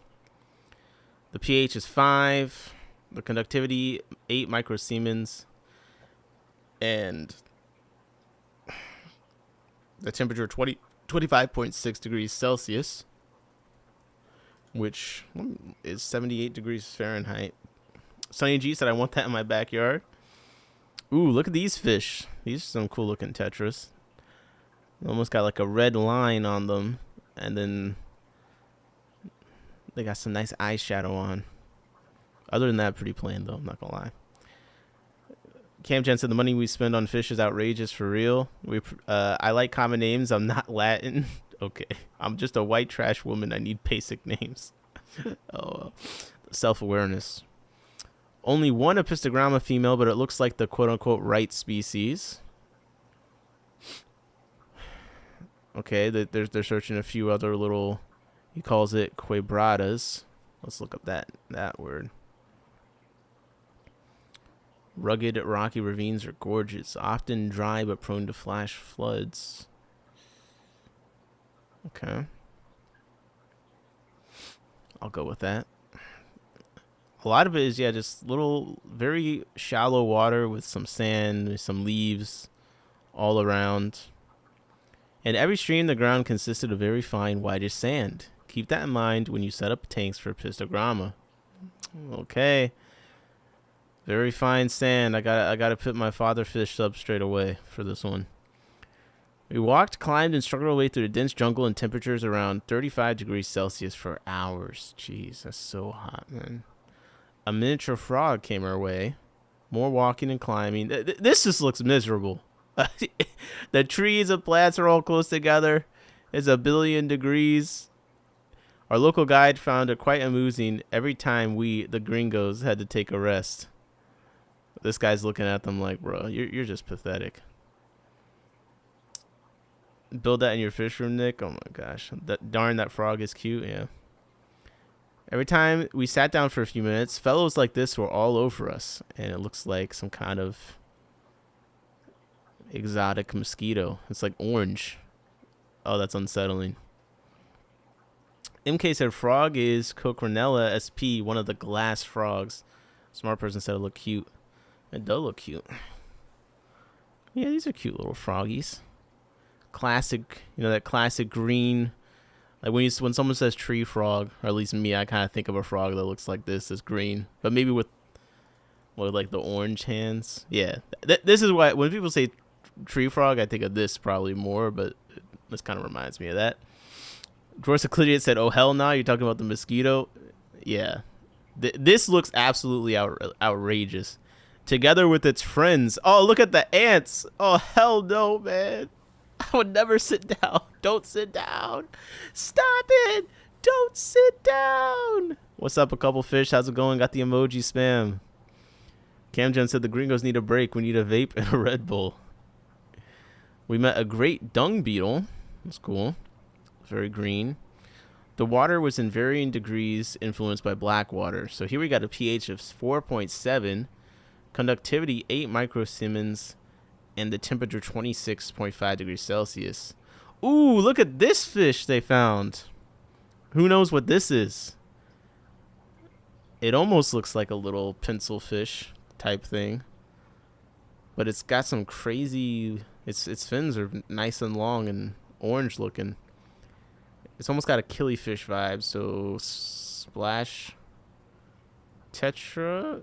MK said lovely splash tetra, Capella Onalidai, or not Onalidai, not 100% sure. Okay, yeah, I think this looks like a really cool fish. Splash tetra are definitely on my list because they look like a killie mixed with like a pencil fish or something. That's cool looking though. Killie Apisto hybrid. And yes, the fish we mainly came here to collect, we found in several small streams during the day. Apistogramma alto tapish, a true beauty. I'll be honest, man. The trip that you took to get here is crazy. It's crazy.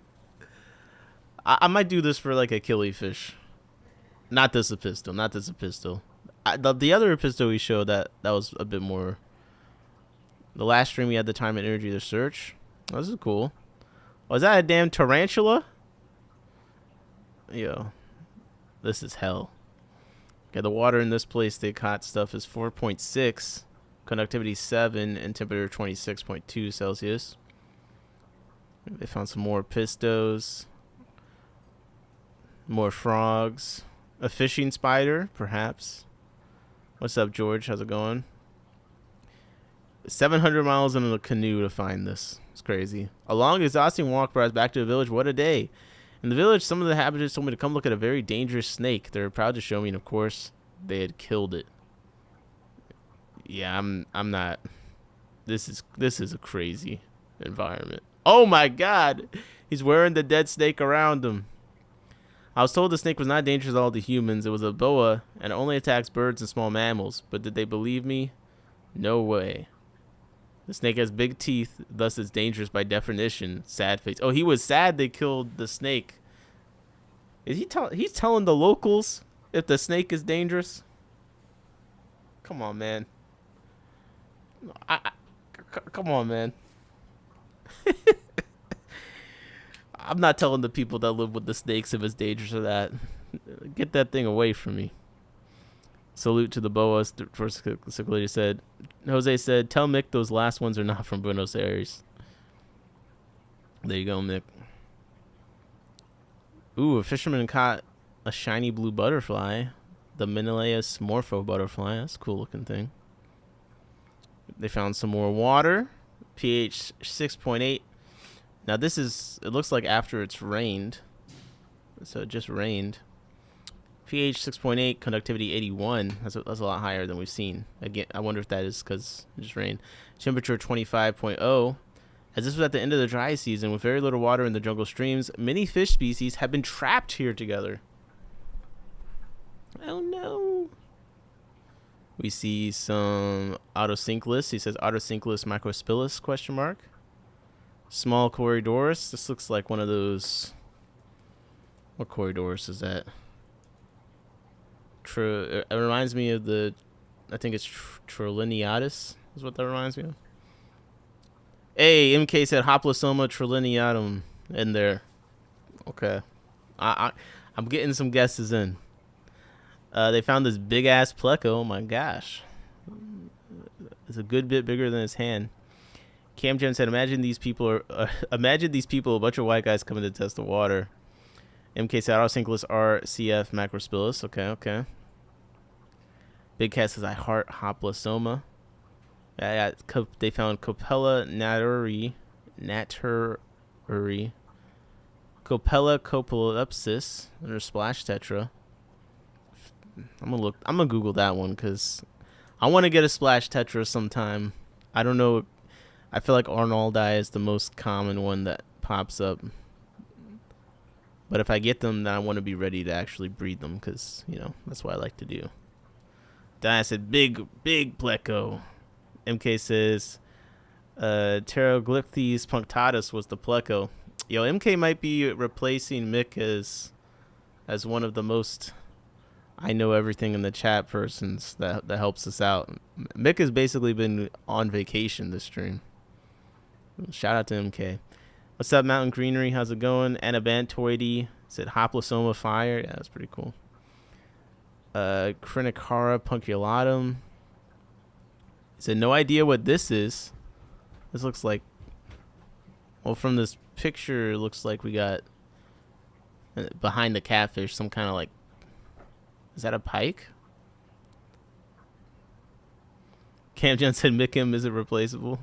Arnoldi is the only one that brings outside the water. The rest are eggs, classic egg scatterers. Now hold up, that kind of makes the rest of them maybe a bit more appealing. I don't know. Mick has been going hard in the Discord. That's why. Oh shit, you're right. He has been posting on the Discord. I need to get to some of that. A wood cat of some sort, perhaps. It kind of looks like those little micro bumblebee catfish. But are the micro bumblebees from South America? I think so. That's what it looks like to me. We got a Batro Choglanus Rainus guest from MK. Yo, this is almost the funnest part. Is seeing if MK can identify everything. Bumblebee jelly catfish. Oh, this is a $40 catfish. This isn't just the micro bumblebee one. It's a bumblebee jelly. Aqua Imports at least says 7.5 inches is the adult size. But I got it was some kind of bumblebee catfish. We got that. Mortimer Walderberg said, "Oh, so this is in my takes." What? What, my reputation precede me? Yo, I had Weeks on here and everyone was just like, "Oh my gosh, he's a real person. He has a face." Damn, that's a sick looking pike. Krinichik. I'm not even gonna try and read right now. Anyone have a guess on this species? I love the caudal fin coloring is nuts, absolutely nuts. One second. Mick sent this picture of Odontocarcidium cf affinis. Affinis? What is this? Look, it's its mouth versus an Artemia. Baby brine shrimp is like exactly the size of this thing's mouth. What the hell? This thing is fire. Oh, if it's regularly this red, it's immediately a S tier nanofish. I see Aqua Imports had them listed as the dwarf red hummingbird tetra. Okay, that's real cute. It does look like maybe you'd have to get some work in to get them to be red. Cam Chen said Mick got that rare shit. Yeah, like you might have to get them in the right spot to make them that red. I don't think this is one that is gonna look that good in a fish store. They're all looking kind of gray. Mick said I had some 4 years ago. Okay, that's cool. I'm a sucker for pikes, so I gotta look at the pike. Okay, unknown. I know you guys know what this fish is. This looks like one of the whiptail catfish. Crinicaras are cool. Yeah, they're very nice. Apistogramma cockatoides, wild type. Let's go. Apistogramma CF. You notice? Oh wait, we got a MK with the Rhino egnomani. Yeah. Okay. I love the description of this picture. Male sitting on green eggs. Oh shit, the eggs are really green. That's awesome. Beautiful carousins. Some flowers. Oh, more cories. A catfish. He said, never seen this catfish before. That thing looked kind of nuts. The body proportions on this pleco looks a little bit funky from above. I'm not gonna lie. I'm not gonna lie. Why does everyone feel the need to just palm all the catfish? They always gotta hold the catfish in their hand, like raise it up to the camera like it's a platter. Okay, MK says unknown and Citrus SP. Okay, we got an unknown. And what do you think? Is a Brocus? It's looking kind of Brocus-esque to me. Chichlosoma amazonarum. Anabantoides said Brocus kind of weird looking. Mick said Vilme Tetra in the Discord, Nick. Alright, I'll have to check out that Tetra.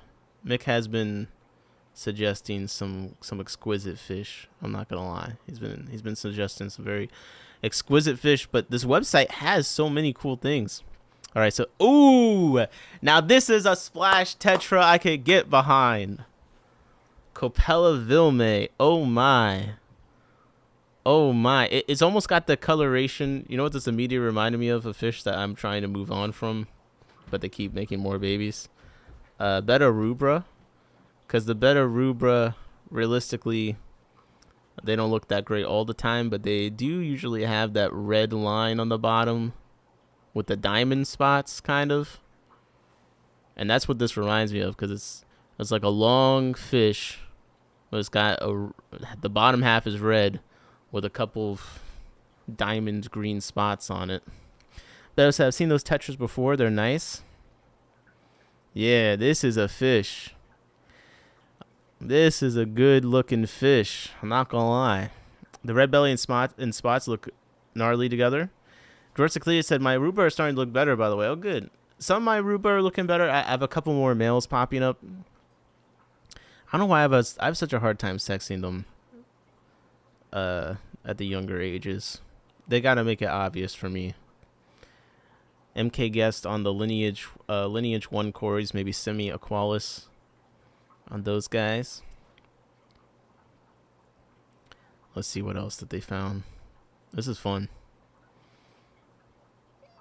Okay, so we got a look like a marble hatchet fish.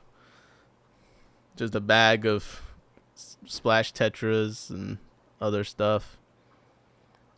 They found Apistogramma CF huescar. More butterflies. Copella naturari. Ooh, Apistogramma CF agazizi pastel. Even through the bag, that kind of look interesting. Let's see if we can find some good photos. Big Cat said probably some dope birds around where they found all these fish. Yeah, they had a few bird photos in there. I'll stop on one if they come through. Yeah, they found some other color forms, agazizi. Okay, like some flag cichlids. Uh-oh, my cat is starting to get impatient with me. Ada the cat wants to come on stream. Ada, you want to come on stream? Show the people that you're here. She started to like tap my leg. She wants me to pay attention to her. Look. You can come up, Beta. Come join the stream. Come on. Do do do do. Ada. Yeah. Okay. Let's look at the. Ada the cat wants to look at the fish. Let's do it. This one resembles the color form ACF Agazizi flamenco, which so far is only found in the Lorigo tigre. Oh my goodness, I can't even read. The fish looks great. Let me look this up.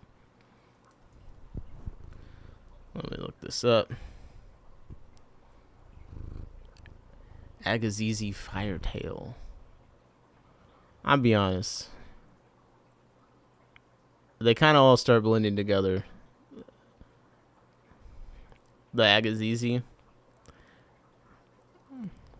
Very cool looking though.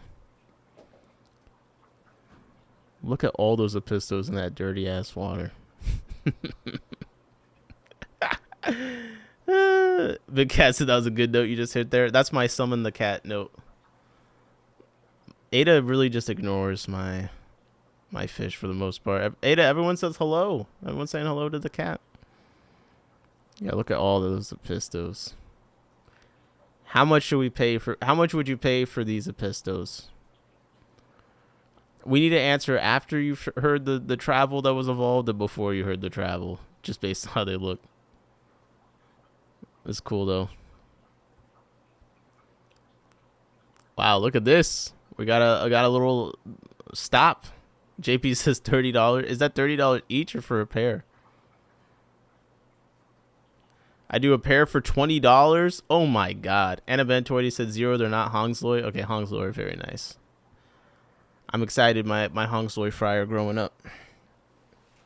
I'm trying to get the adult pair to do some more.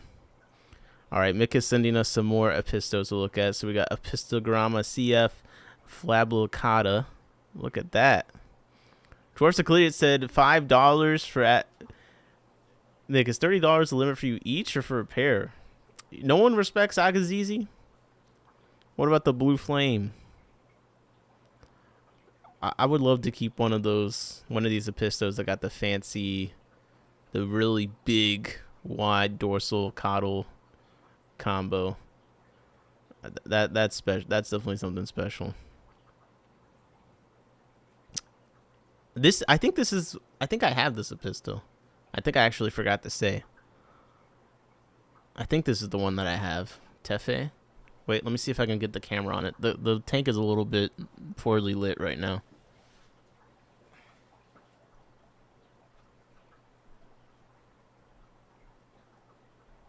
See in the back.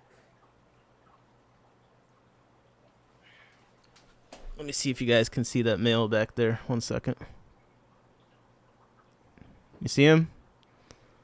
I'm trying to remember. I think that's the one that I got from the Clash auction. You guys see him back there? This low boy, I need to set up my new lights and stuff. It's hard to see. What are those shoulders in the foreground? That's the common name is African banded barbs. And the Latin name should be Barbus fasciolatus. Same fish. Good shot with the Megaptera. Yeah. Ironically, though, the Inaridae group is one of the easiest groups to get wild of. Shout out to the Panda Cories. Yeah, my plan for this tank is I'm going to move the barbs out because I think they just occupy too much space. Like the Apistos, they're not really... I've seen eggs a few times, but they're not really doing the breeding job I'm accustomed to. I think that there's just not enough line of sight breaks, and the barbs also are just very active and kind of in the way. So I want to move the barbs out. I want to get the Cories, the Panda Cories. I'm moving into here. And then... yeah, I think I'll put the barbs in like in the 75 maybe. Panda Cories are great. They are. All right, let me get back to my reading. Yes. Let's see. I want to look at some of these rare. Okay, Mick says they got one of a natural Hongsloi. What do you guys think? Well, this guy looks a little bit undergrown. So is that a fair comparison? Hongsloi, Apisto. Because I think this is one of the easiest sells of Apistos. The gold Hongsloi, they just look fantastic. Big Cat said our pandacores are with our Apistogramma Borrelia. Yeah. I find that the Apistos do a pretty good job of breeding and stuff with the cories in there. That seems to be a comfort spot for them. Okay. I don't know. The strain version might have it up on the natural Hongsloi. I don't know. I do like this kind of like green sheen on the dorsal though, on the tips of it. That's pretty cool. JP said the highlighter head is cool. Yeah. Yeah. This is a cool one. Mick says he has this one. Apistogramma erimnopige. It kind of looks like the gold form of McMasteride, like the gold shoulder, but the body isn't like that pale gold. It just has like a normal body, but it's got like the red spotting in the cheeks and the dorsal, and it's kind of cool. Let's see. Used to be sold often as SP Diamond. Yeah. No, that's not the pattern on the cheek is great. Look at that blue and red. Let me see if I'm crazy. Yeah, that's what reminds me of the gold shoulder. Cause see, the McMasteride gold shoulder has a kind of that red and blue pattern on his cheek. You can kind of see it in this one a bit better. But I think that's what reminded me of it. What's up, Randy? Said hello, fellow fish nerds. What's up? Jono GLA said, did we talk about how Agassiz isn't a real species? Holy hell, how have I been missing the Apistos stream? We talked a little bit. I don't know if I said the words how it's not a real species. They said, dang, the Erim is gorgeous. Yeah, it is gorgeous. Because we read through the complex lists and stuff. And it did become, because it's under the Trifasciata lineage. We got the Agassiz sublineage here. And when we read let me see, the description, I always want to put two Z's immediately after the A, but it's two S's. Like, what's wrong with me? So we had the Agassiz group. We got a complex and a subcomplex. I look at all this, man. This is ridiculous. This is just ridiculous.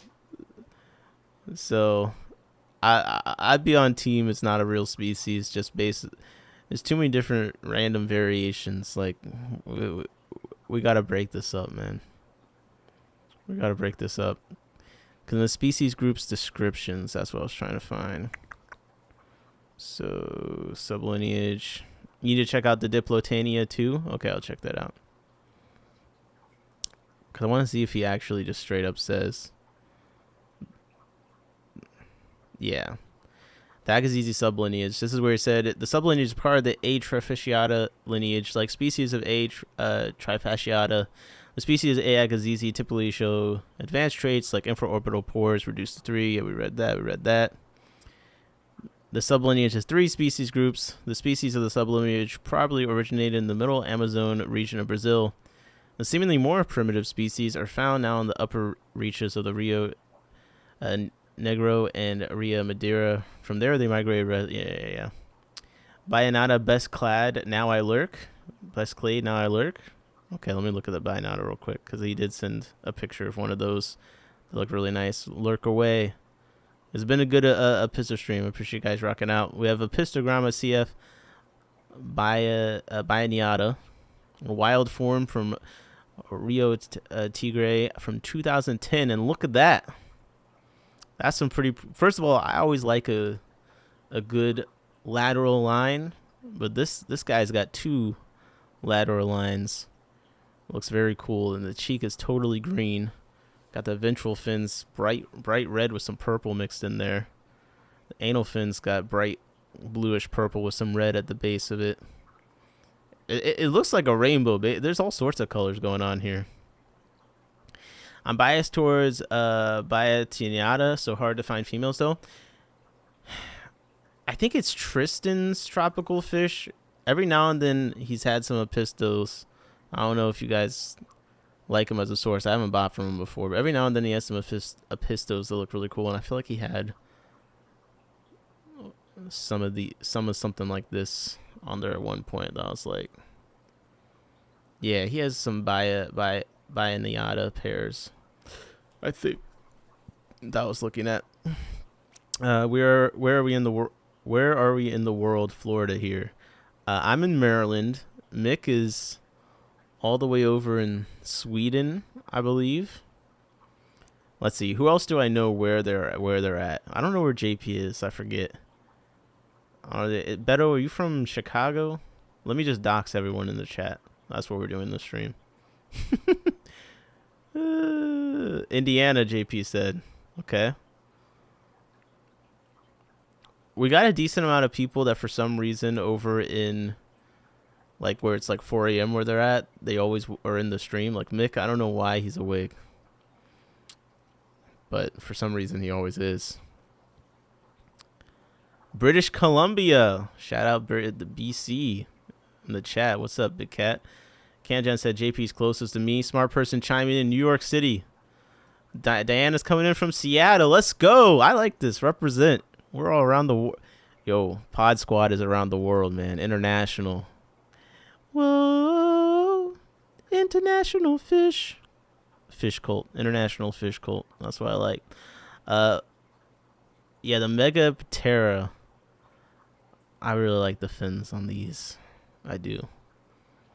It's just the body don't got that much color on it. Actually, is Apistos Miguel still breeding? Apistos Miguel. I'm not familiar. Apistos Miguel. There is a YouTube channel called Apistos Miguel. Is this the same one? We have Apistogramma. He's got a video. Apistogramma CF Cockatoides Rio Prus with fry. Wow, it's a nice little fry cloud. He used to sell locally in Maryland, no shipping. Had one of the best Apisto collections in the U.S. Oh, shit. I should check out. I mean, I'm in Maryland. Apistogramma CF Personata. It's got some cool ones. Miguel got some awesome fish, Mick said. Oh, my gosh.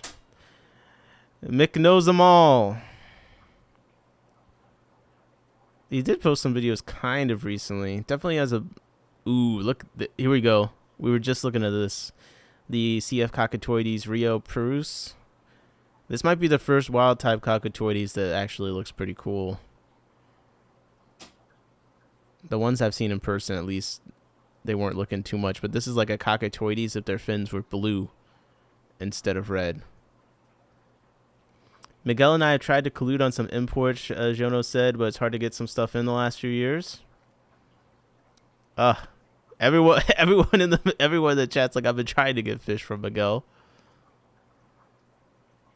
Yeah, this is a cool Cockatoides. I'm not gonna lie. Come on, Miguel, bless me. You in Maryland? Let's make a deal. So I can live stream. I'll put the camera right on the fish. Right on the fish that Mick wants. Ooh, look at this. Wildcat Apistogramma Ladislao. The male's got some interesting finnage. The caudal's kind of got that light blue, but then it has some of a lyre tail thing going on with orange on them.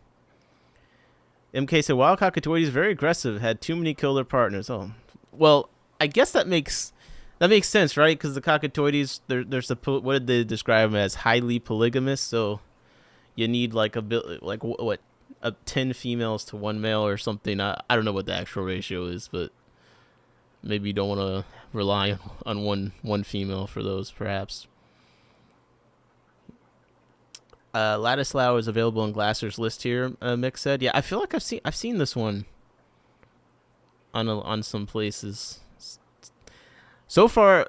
All the ones you've sent. So I think the Apistogramma, the CF via Tiniata from the Rio Tigre 2010. This is one of the most unique looking Apistos we've looked at. Those SP Ladislao's kids were at CEF a while ago. Nice. We can actually get in if people want to send in requests. Yo, the thing is first of all, most people don't know how to send in requests, and two, it's like I need a list of what I can request. I think that's part of the issue, you know. It's kind of like LFSs. Some of them will tell you like we'll do special orders for you, but it's kind of like, well, it'd be nice to know if I could see the list of what you can even order. Mick said Diplotania. Let me see. When did you send that one? Okay. Oh, this almost looks like the Tenacara Candidae. I should try and put my Candidae on the screen.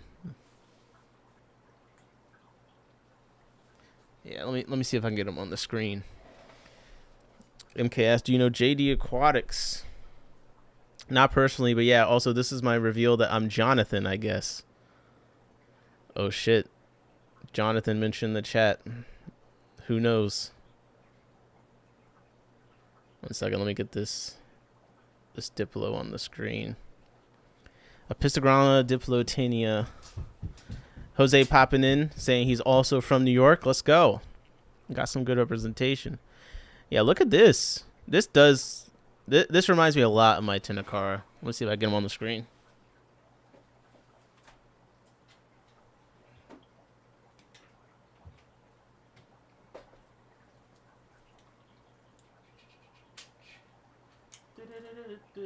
One second.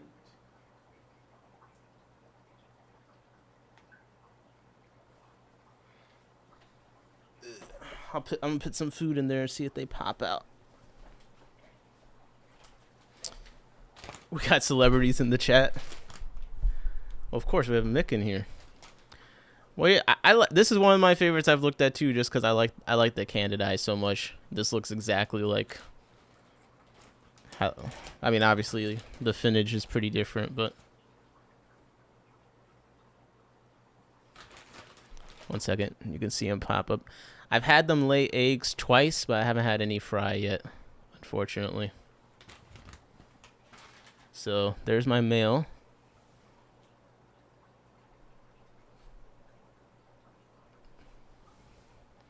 Let me get my focus right. Let's see if I can zoom this in a bit. I misplaced my macro lens, so I've been relying on this damn. But yeah, here's my male of the Candidae. So, in my opinion, that's what this Diplotania kind of reminds me of. Let me see if I can put it on the screen so they're side by side. Look at that technology. Although this one kind of has that dual lateral line thing going on. You can see right now my Candidae they kind of have like a pretty broad black lateral line. Alright, I'm gonna set it here so it's not shaking anymore. One of my favorite fish that I have. It's definitely the one I'm anticipating breeding the most. Again, they've laid eggs twice for me. I just haven't got any fry yet. I've been feeding them quite a good diet, in my opinion. They've been getting a high percentage of live foods, some good variety. So hopefully they'll figure it out. MK said, Jono, we're just gonna call him Jonathan. I feel like I know who you might be. What state are you in? Randy said, how many Apistogramma species do you currently breed? The only ones that I have fry of that I've raised up to any degree, and I just started breeding. I think my first Apistos bred this year, so I just started breeding Apistos I've been keeping them, but I just started like actually having success breeding them. So I've got the red gold Hongsloi I got from Big Steve. That I got juveniles of those growing up. I got just a couple of Nissanai growing up, and I got some of the Banshee, the Inca 50s, and then I got a bunch of Akakadoides triple red, but it was like all females. I got one male, and my original male was slaughtered by the female. So now I got one male, and I gotta proceed from there. Let's see if I turn the brightness up on this. There we go. Now you can see him a bit better. This is my male. Every time I don't see the female come out for food too, I'm kind of hoping she's on eggs again. There's a cave right in the back right. It's like a tube cave that Andrew made. It's pretty narrow.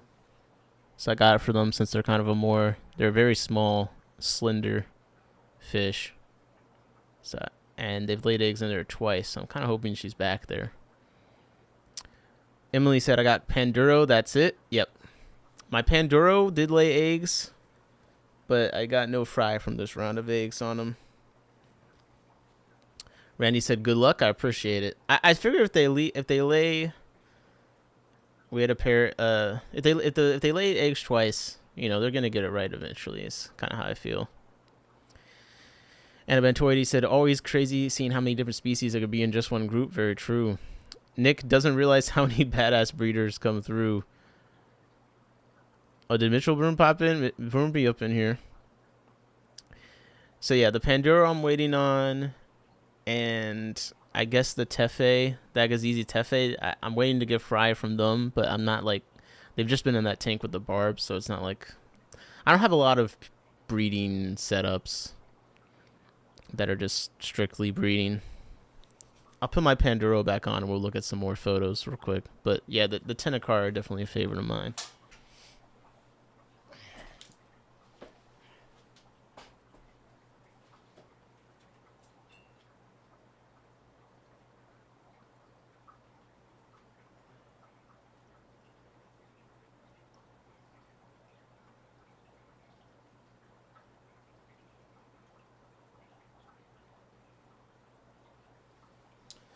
Yeah.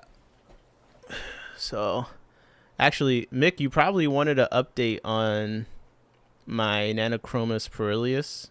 They're in with the Apistogramma Panduro.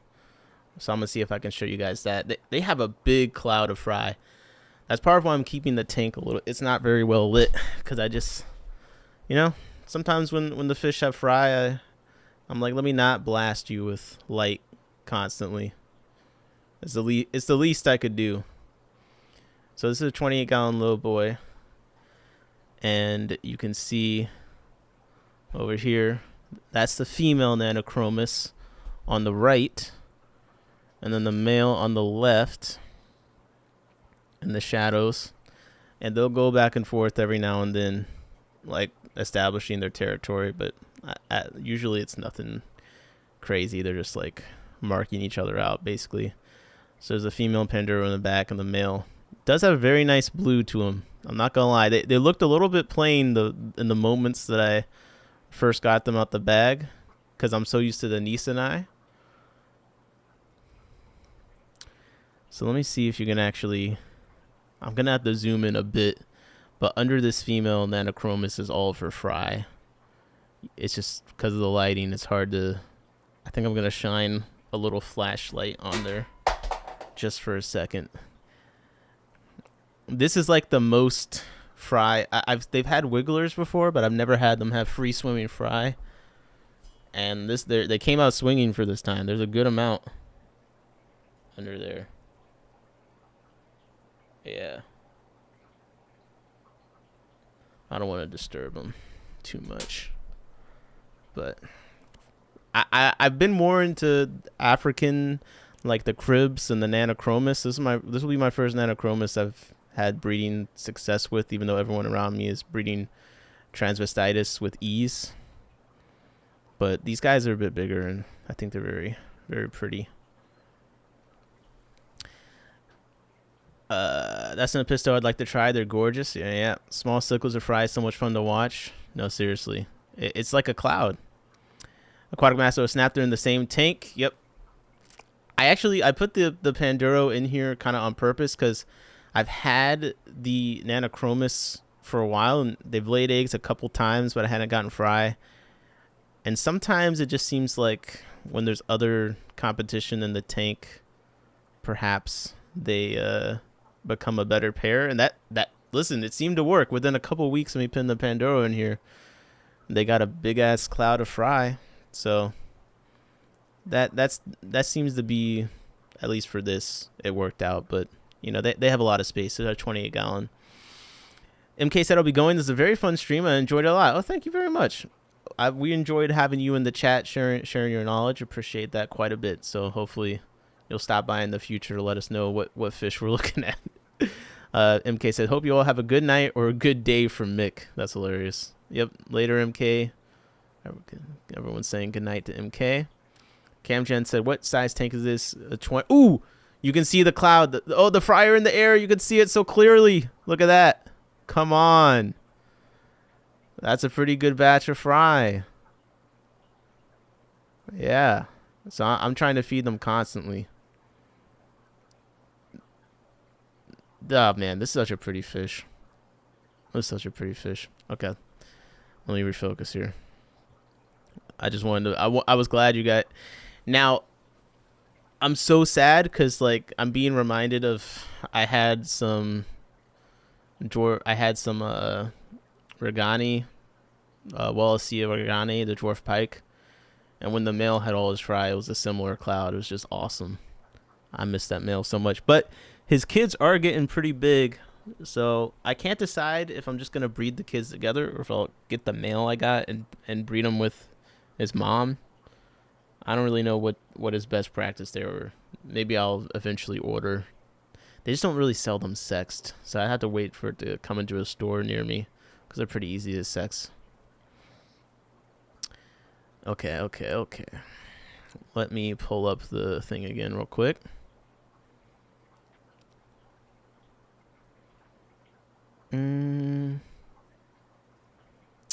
Jose said, Anabantoid subbed. What is your name? Jose here. Yo, Jose he'll sub. He wants to know everyone that has a YouTube. Ready to support. All right, Mick. Anything else I should check on this website before we wrap up the stream? How long have we been streaming here? It hasn't been that long, has it? Oh shit, we got a solid 2 hours, 11 minutes in here. I feel like we covered a good amount of Apistos stuff. I wanted to make sure we did this stream and, like, you know, actually maybe learn something. I feel like I definitely learned something.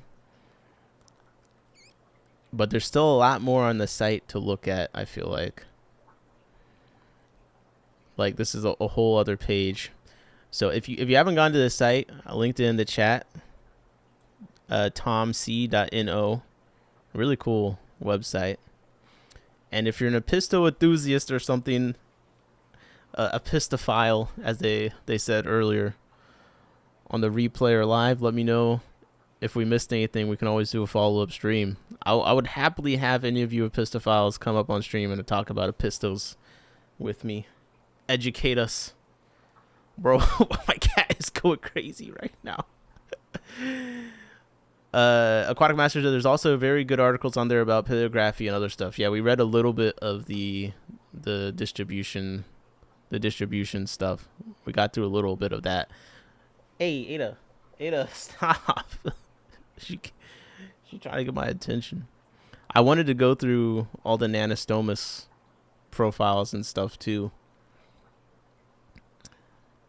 Because the Equus, you should get MK up on stream sometime for Corey's. Oh, I'd love that. I love that. Post Mickham's phone number so we can call at 3 a.m. his time and ask questions. He knows his stuff. I don't have his phone number. I've been trying to get him up on here. I want to breed these Nanostomus Equus. I have a couple of them. I really like this fish. Sorry. I just had to go chase Ada for a second. I don't know what her is. She's like mad at me. Nanostomas are so fire. I agree. I'll gladly come yap about Apistos. I'll get my German books out for it. Oh shit. We had to do an Apisto panel. What would this is like my my format for the streams.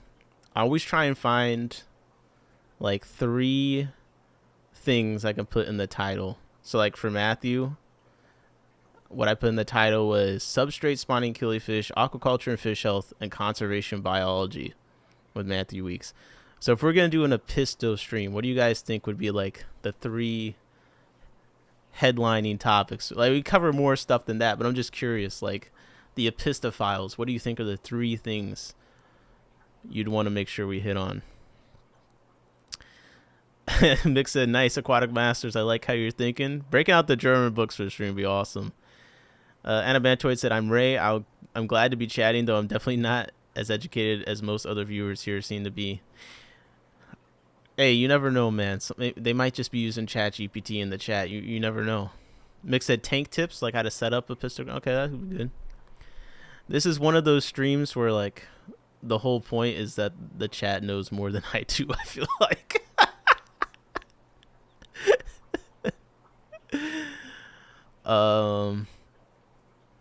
Yeah, the Equus, very peaceful. Yeah. Breeds among plants where they attach the. Okay, I think this is where my issue is, because I've been treating the Nanostomas. Well, I haven't been trying super hard to breed them, but I've been kind of thinking of them as egg scatterers. But here it's saying they attach eggs on the underside of plant leaves. What in the world? There's 2 rogue cories that I think were hitchhikers as eggs in that tank. And I need to get them out because I think they're eating all the eggs of the tetras that I want to have more fry of. That's where I got the blue gold Kogel tetras in there. I got a few fry of those grown up.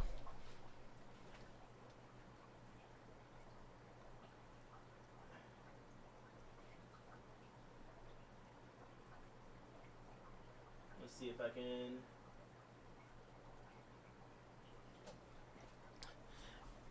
I didn't realize I got so many South American fish that I'm into right now.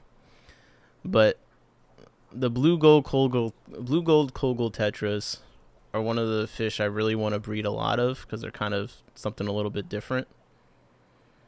I just really like them. I've gotten a few fry just in the tank. This is a good photo of what they look like. I would say this is on average what they look like most of the time. My mind is wide open tonight. Most of us on stream to learn from each other, Jose said. Yeah, I'm definitely learning a lot. Polychlorals versus nuclear family, Apisto home building 101. Yo, that's actually an incredible title. Polychlorals versus nuclear family. Okay. That's actually pretty cool. I like that a lot. Well, shit. Anyone on, if you use Discord or not, you should just start using Discord. But please join the In My Tanks Discord, because we do, like this stream happened because of Mick. Mick wanted me to do this stream, and we were chatting about it in the Discord for a while. So, especially if you want to come up and yap about something, that's a fantastic title. You might actually just teach courses already, because that seems like a real class. But yeah, the blue gold Kogel tetras I'm really trying to breed more of, but I just gotta get a couple fish in there I think are eating their eggs. So there's some cories that I think they left some eggs behind when I took the parents out that have now grown up in there. And then there's a pair of rainbow cichlids that I need to get out. But there's still some fry of these tetras that have popped up and grown out. I just love the flash of sparkles on these guys. Even from this terrible angle, they still catch the light every now and then.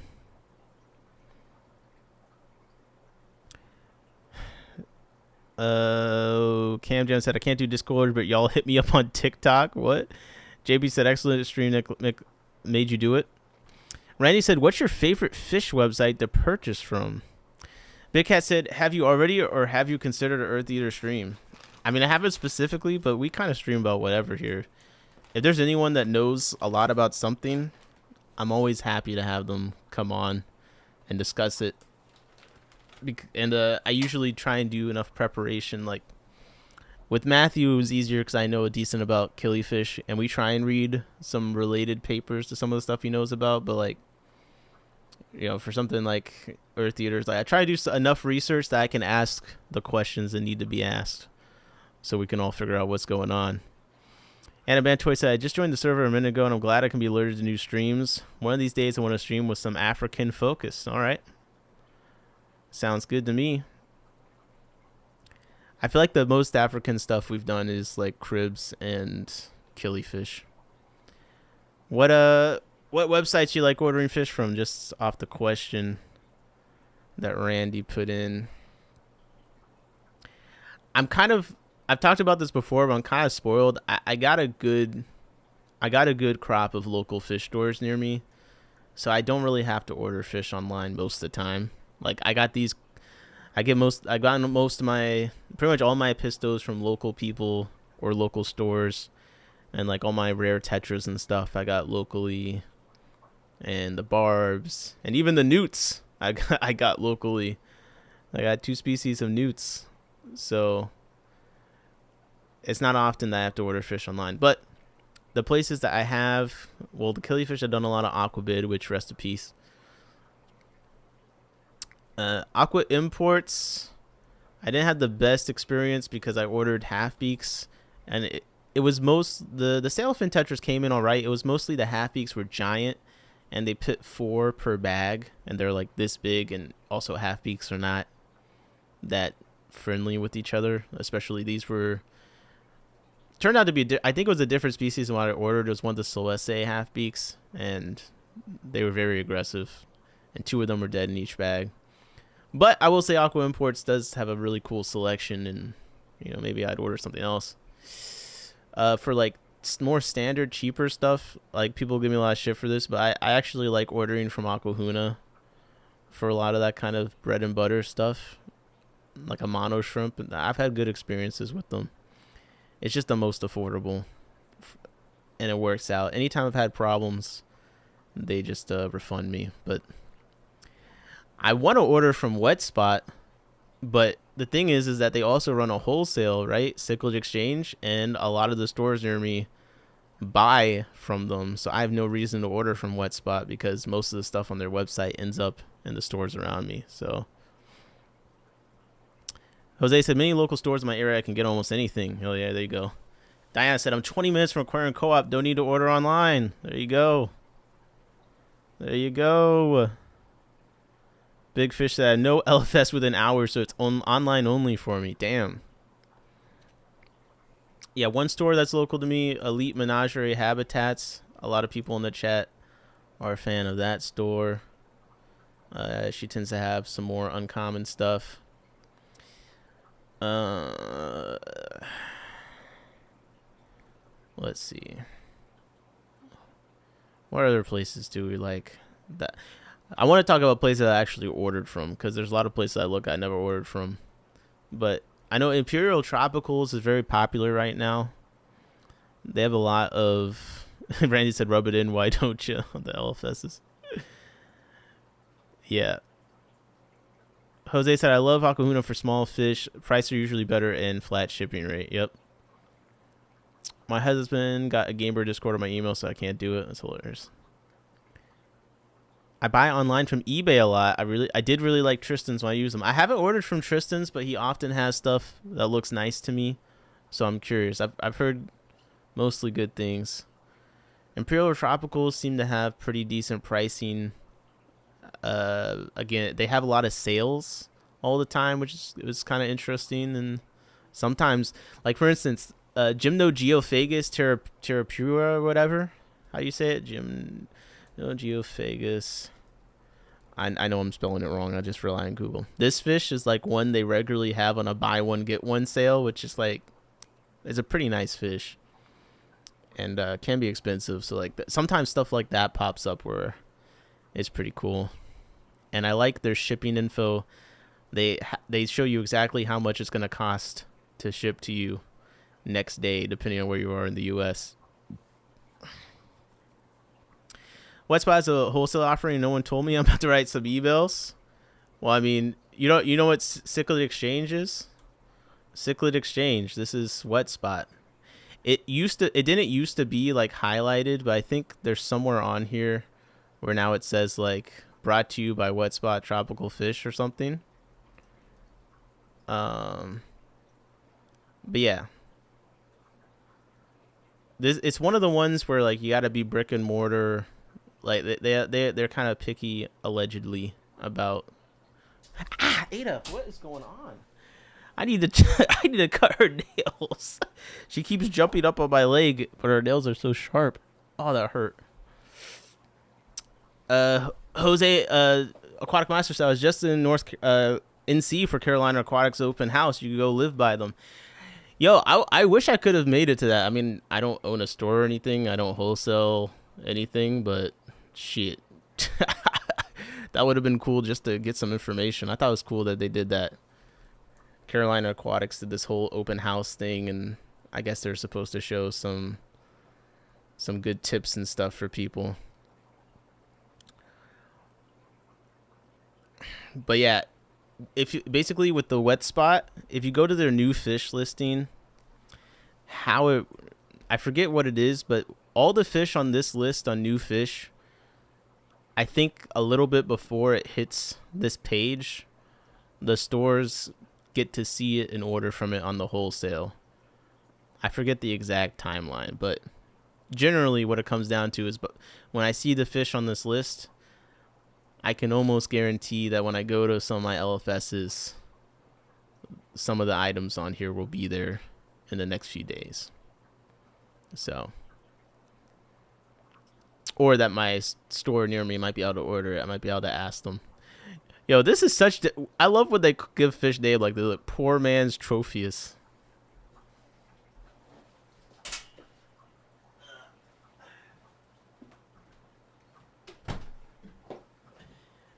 Someone call me the poor man's in my tanks. Like, oh my god. I'm setting your minimum stream time to 3 hours, bruh. Hardest working fish stream. Let's go. Do I keep any killifish? Yes. I love killifish. I'm a big fan. I think they're the fish I'm most nichely into. I have... Let's see. Are there any that I... Well, there's one in the tank below with the Panduro and stuff.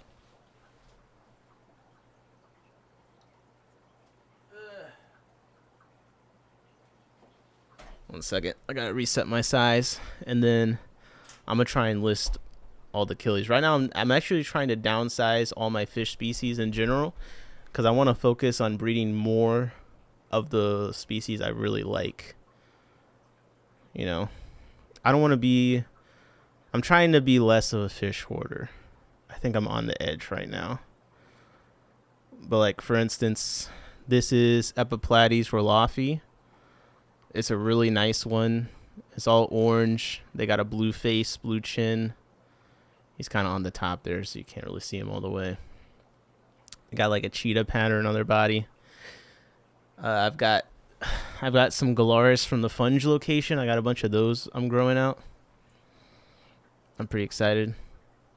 If I get my phone to work, I could show you guys some stuff on my phone camera to wrap up the stream. I haven't really done like a let's go look at the fish in the fish room thing in a bit. Maybe we can take a look at a few things. Hold up. If you're a cool dude, I'm gonna subscribe. I appreciate it, Randy. I think I'm okay.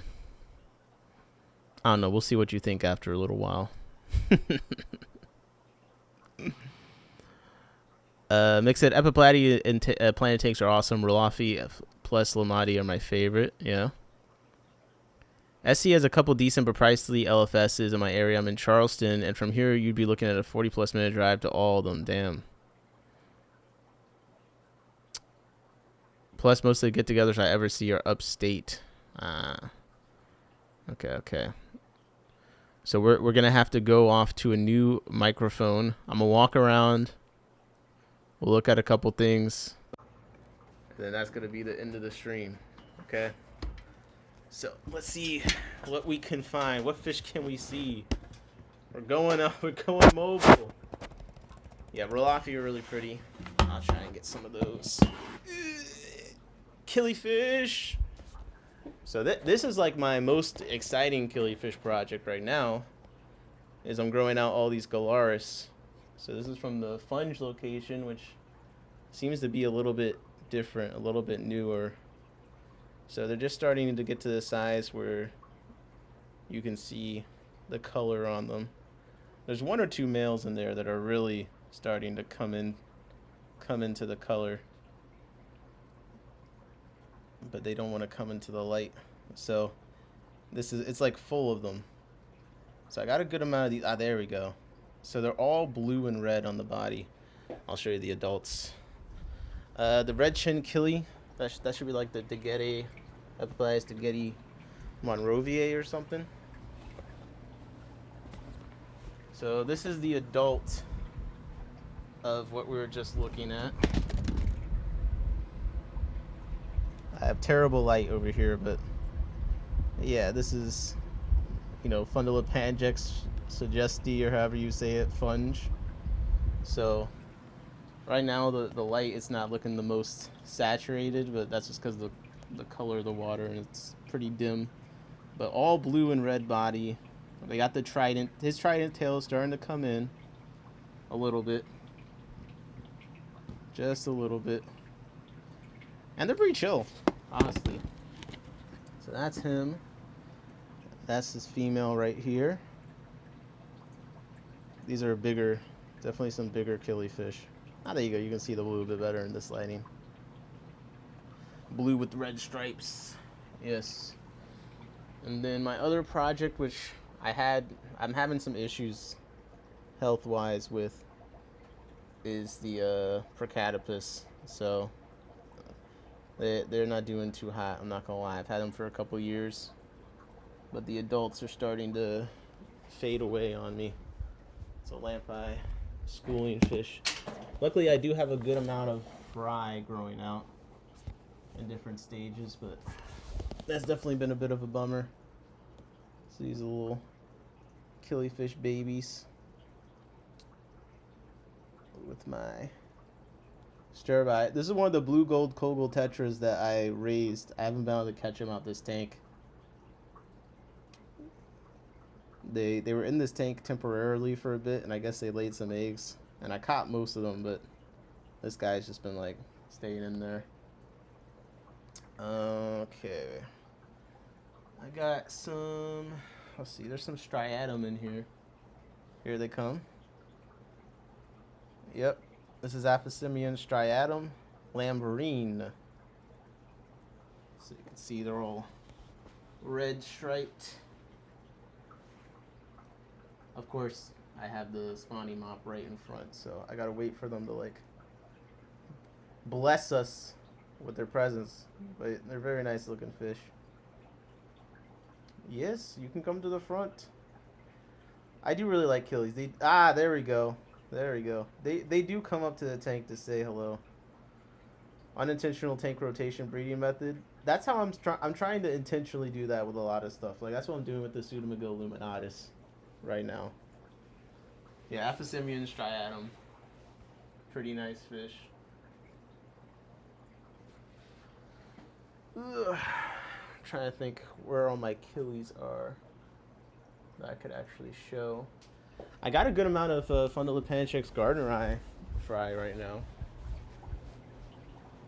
I lost my oldest male, but you can see these little guys. They're starting to get their color, and Jacob said my final turned in. I told you even if I didn't do it, I would have ended with a D. We'll see what my final grade is. And there's extra credit. Nice. Nice. And I got my dirty ass fry tank here. This is the Rivulus pivage. You can see I got all females except for one young male growing out there. Here I have some my Pseudomego luminatus. group. When Northos. So I did have some Northos, but I moved on from those. They don't really fit my style. I'm bad at it. I've bred a couple, but I'm mostly a semi-annual. Here's a cool one that I haven't really put any effort into breeding, but it got a chunk taken out of him by a crayfish. But this is Aphanius minto. I've had this pair for a while. I just now, though, put them in a 20 long by themselves that I'm going to plant up. And, yeah. I kind of describe them as like a Elisoma gilberti on steroids. Mitchell Broom has some good videos of them. Here's some good videos of them. Another killifish. I got some native killies here. Lucania goodae, bluefin killies. You can see them down here. So this is a native fish. I don't put a lot of effort into breeding them. This tank is kind of in a reconstruction, but at one point it was just like completely full of hair algae, and they just kind of made a lot of themselves. So that's a female in the front, that's a male in the back. They got like blue and orange fins, dorsal and anal fin, and the rest of them are in this mass. In this mass of hair algae. Ugh. Yeah, killies are nice, man. You said all these look really nice. Yeah, I love killifish. They're good. They're good fish. Over here we got. What are my killies in here? Well, there should be some Aphysemium bivitatum funge in here. This is a 29 gallon. I got some blueberry tetras that I was growing out. Now they're grown now. I only got them a couple of months ago from Becca Gold Ring. Oh, there's one of the. God, you looking massive, bro. The bivitatiums get so chunky sometimes. I'm trying to see where the other ones are. Oh, there was one. This is a female. They're nice because you can always tell which ones are them. They got a very distinct look to them. I don't see any of my males in here, though. Ugh. Oh, I can see my crystal shrimp out and about. Yo, here's what we're gonna do. So look at what this looks like now. I'm gonna put some food in and let's see how many hill streams come out.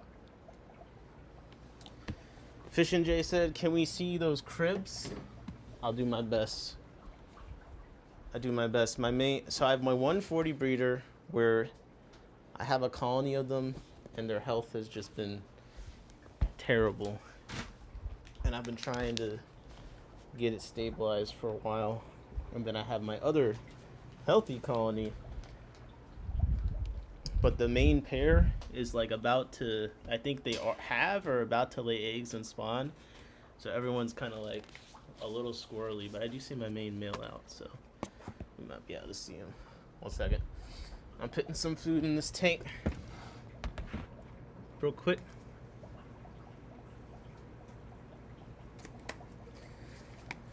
Let's go see if we can get those cribs in the meantime. So, cribs. Okay, you can start over now. That's what the replay is for. That's what the replay is for, Jeff. Alright, give me a second. I'm gonna put some food in the crib tank. Camden said I'm about to head to bed. Good night, y'all. Hardest working. Keep it going. Let's go. Good night. Good night. Alright, Fish NJ, the cribs will be on the screen shortly.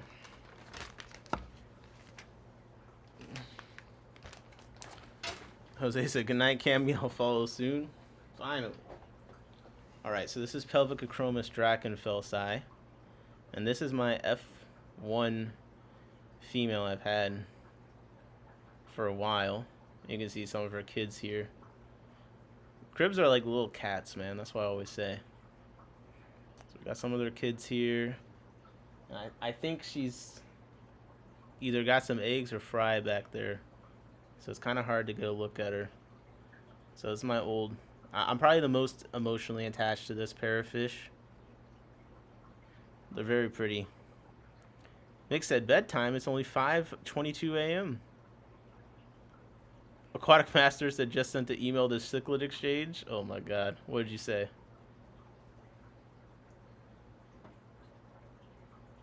So this is a 20 long. There's like some assorted babies of the cribs in here. And I got my main pair. But she's in the shadows. They're so sweet. I'll DM about you later, okay?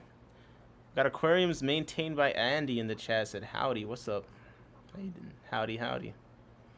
So yeah, this is my favorite crib. My favorite crib. Do you have any labyrinths? Yes. Yes, I do.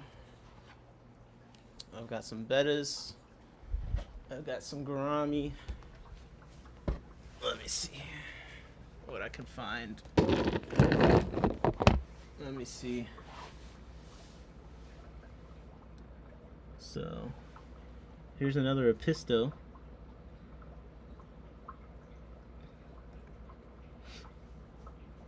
This is my... Oh shit! Oh, I missed that. Yo, she just had a snail in her mouth. These guys kill a lot of snails. This pair of Apistos. Oh shit. So this should be my niece and I. I kind of wonder if she's got something going on in there. But I also have bettas in here, though I'm not seeing them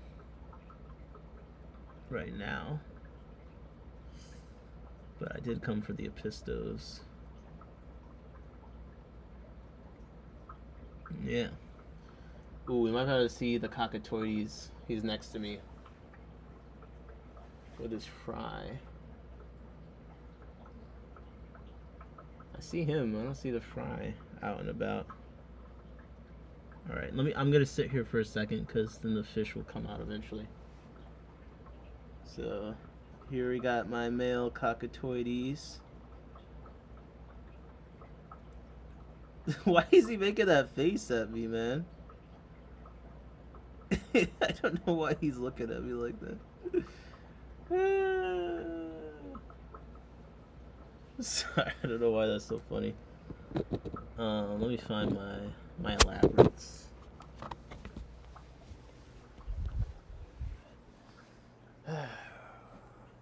Some of them, the lights are turned off in their tanks, so I'm lost.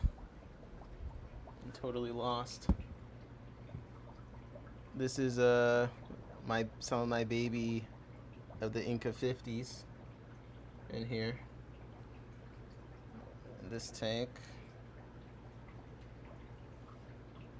I have to like put the computer down because either I gotta stand here until stuff shows up or I gotta put food in and then stuff will show up. By the way, my red shrimp colony is finally coming back. They're looking fantastic, I'm not gonna lie. I got 2 tanks now going that have good numbers. I'm getting pretty excited about that. Yo, sweet dreams, Cam Jam, take it easy. With these fish in planted tanks, you'll get almost every color there is. Red, blue, yellow, green. Yep. The niece and I group is so nice. They really are. They really are. My Inca 50 are jerks too. The male killed his main female. The plecos and Apistos, sorry, the plecos and hill streams are starting to come out. I put the food because I want to see how many hill streams come out. This tank has kind of been going crazy with them. I'm not gonna lie. I might have to actually start selling some. Look at this. Aquatic Master said Banshee are the least chill the entire... Yeah. They seem like assholes. I'm not gonna lie. But I'm happy to see the hill stream's doing well. Okay. I'm gonna need to get some food going. There are some fish that I would like to show, but I don't know if I had the patience to wait there for them. Oh, here's another killie. This is the Fundula Panchex Gardneri Gold. I really like the golds. I just think they stand out against green so well. I like the yellow. And they got a little green in there too on them. This is a nice fish to me. It's a nice fish to me. I don't know what else to say. Oh, man. Got all my camera stuff in my way. What's your water change schedule like? A few tanks at once? Yeah. You know, you just change some water. Change some water. Alright. I can't see any of my bettas where the lights aren't turned off. So I need to put down I gotta put down my computer. And I gotta move some stuff out the way. So I can actually get to the tanks, because I got my whole like streaming setup in the middle of the room.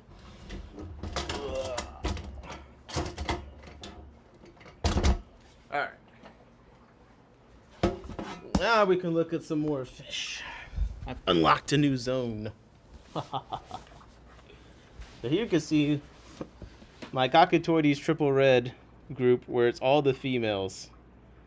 So I have the male over there with the one female, and they got some fries. So I'm about to move them again so we can just like keep this going. So you can see the females got some nice patterns on them. But I would like to have some more males. Pause.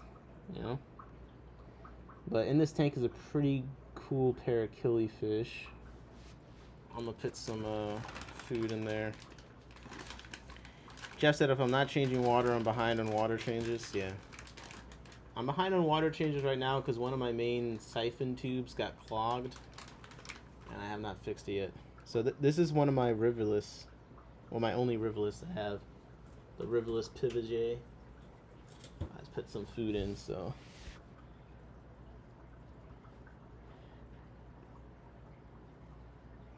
Water temp first 2 weeks often decides gender ratio for Apistos. Yep, I just had it too cold. So these guys were trying to lay some eggs, so they're not really that interested in what's going on over here. But I'm trying to get them to come out so you can see how pretty he is. Yeah, look at that. I always say they got like an oil slick coloration to them. But definitely a feistier killifish. The riverless got some. He's got a full body to him. You know what I mean? This is a muscular fish, if I ever seen one. But they're pretty shiny. Now that I'm down here up close, I can show the Ralafi a bit better.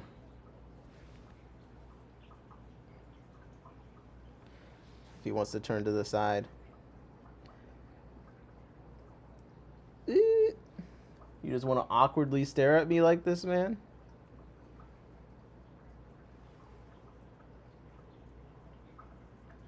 Alright, we'll keep it like that. We'll keep it cordial. He's staring at me like, Fish and Jay said, gotta get some Deghetti. I do have some Deghetti. Ooh, ooh. There's all the fry. Bananochromis.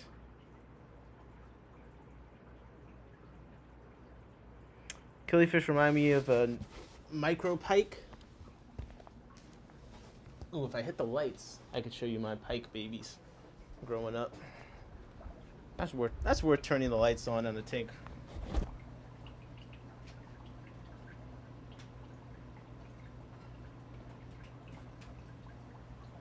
I think, at least. 1 second. I gotta turn it on from my phone. Come on. There we go.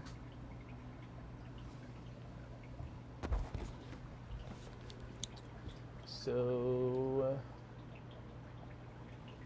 here we are. This is another low boy. It's got a couple of miscellaneous fish in it that I need to sort out into some tanks I could breed them in. Here's one of my baby pikes. So Wallacea regani. So that's probably a female. This is probably another female over here. I got honey gourami parrot here. I got a rainbow fish trio here. Nothing productive happening in this tank right now. Everything's just kind of chilling and growing. This is like a growing stuff out moss tank. Ugh. Here's another killifish. Aphysimian Sheili red dot. They're in a 20 high with an enormous amount of hair algae. And yeah, I mean, they just toss themselves in the algae. And I got a bunch of babies at the top. They're doing well. No, Mick, I've had these pikes for a while. These are the ones that I got babies from. So these are my baby pikes growing up. Little baby pike. I'm looking for the biggest one. There's one in there that's significantly bigger, but I didn't put any food in there. Anabantoides said, wasn't ready for the honey stanced up when you panned. I don't know how you missed them, Nick. I talk about them all the time. I know. I need to lure out some of my labyrinth fish for you. Just for some reason right now, no one wants to cooperate. Ooh. There's the Drachenfelsii crib came out a bit more so you can see. They're pretty fish. It's getting old. Getting old. I had a bunch of half beaks. These are the half beaks I grew up. She kind of got a messed up eye, but that's a female, so I think she's gonna be able to have some fry again soon. But my one female that I lost was like double the size. Double the size. Let's see. Do I see my newts? Here's some newts.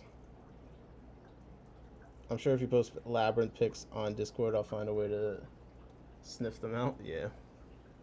I'm sure, but I'm like surrounded by obstacles. I got the damn camera tripod. It all just adds up. And then I'm just like, where do I even go? I'm trying to see where this guy's fry are. Maybe they're with their mom right now. Let me get some food for this tank. I want to see if the female, the Nisani pops out. Or if maybe she's on some eggs again. That'd be nice. Rank in order of derpiness. Axolotl, newts, and the dwarf frogs. I thought the axolotls would be at the top of whatever you listed, but the frogs are pretty ridiculous. I'm not gonna lie. The frogs are pretty ridiculous.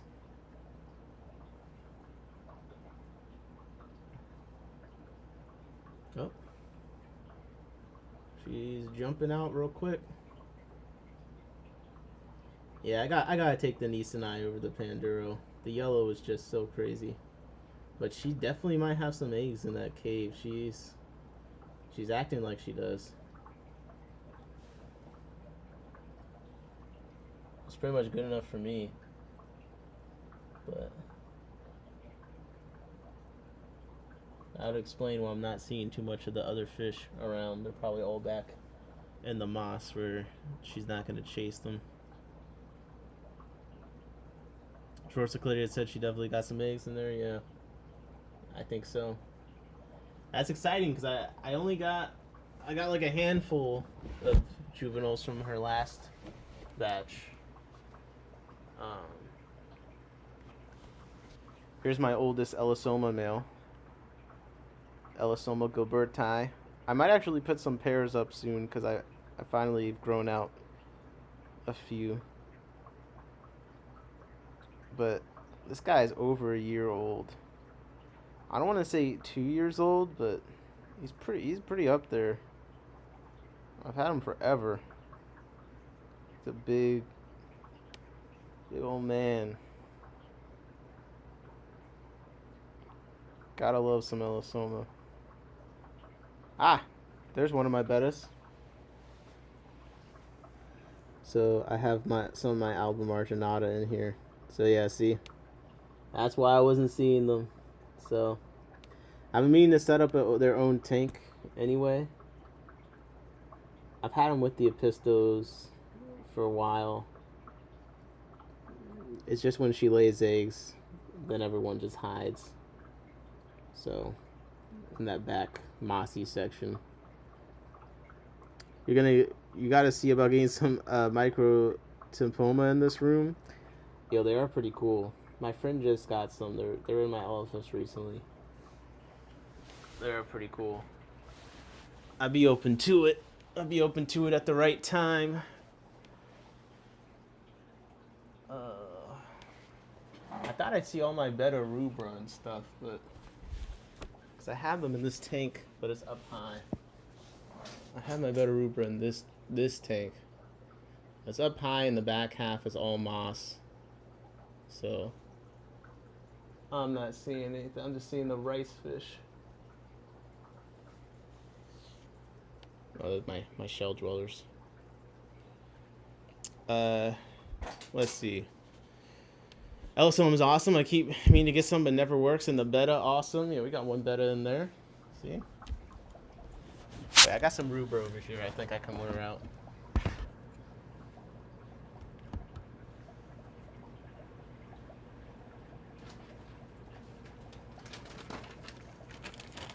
There's some cool stuff over here. One second.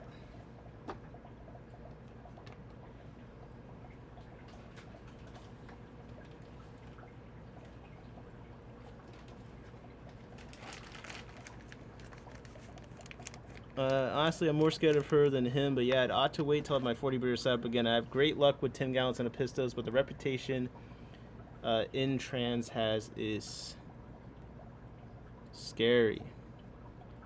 You said Nanochromis transvestitis? Is that what it was? Big Steve's been breeding a lot of those. Alright, so yeah, it's sad because the Banshee, the Inca 50 have the best looking females in my opinion. Like even this, I think this is probably a female. Already, the yellow isn't in, but already looking very cool. So there's one of the better rubra.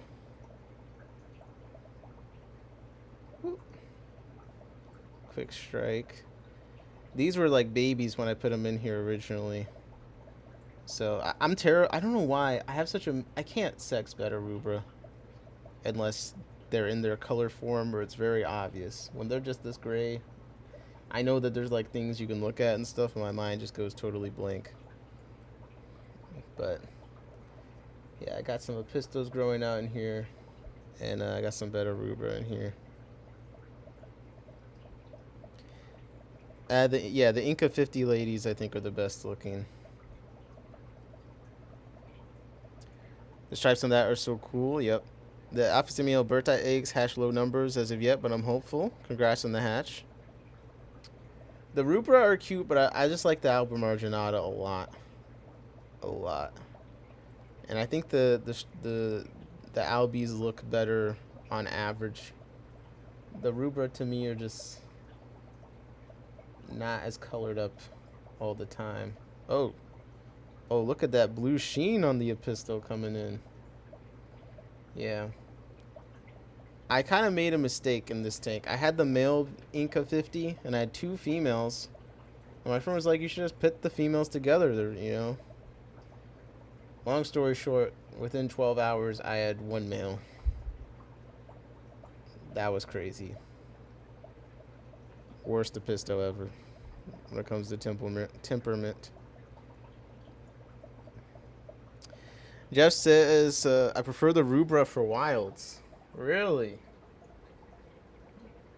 Hey, man. You can have them. Do those betas show the egg white spots? The Rubra do, I think, yeah. I think. But I feel like the males sometimes look like they have one.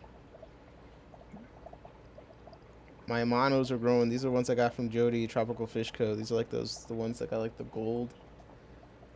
They're growing. The Snow Whites, actually, all 3 Snow White females I have are buried up at the moment. So I'm going to have my shot at raising a mono shrimp for the first time very soon.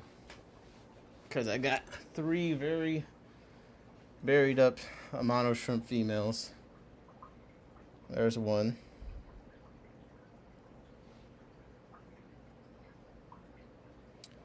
I got them in here. Although the ocean blue shrimp, the neos I got in here, they're also starting to have a bunch of babies, so I'm excited about that.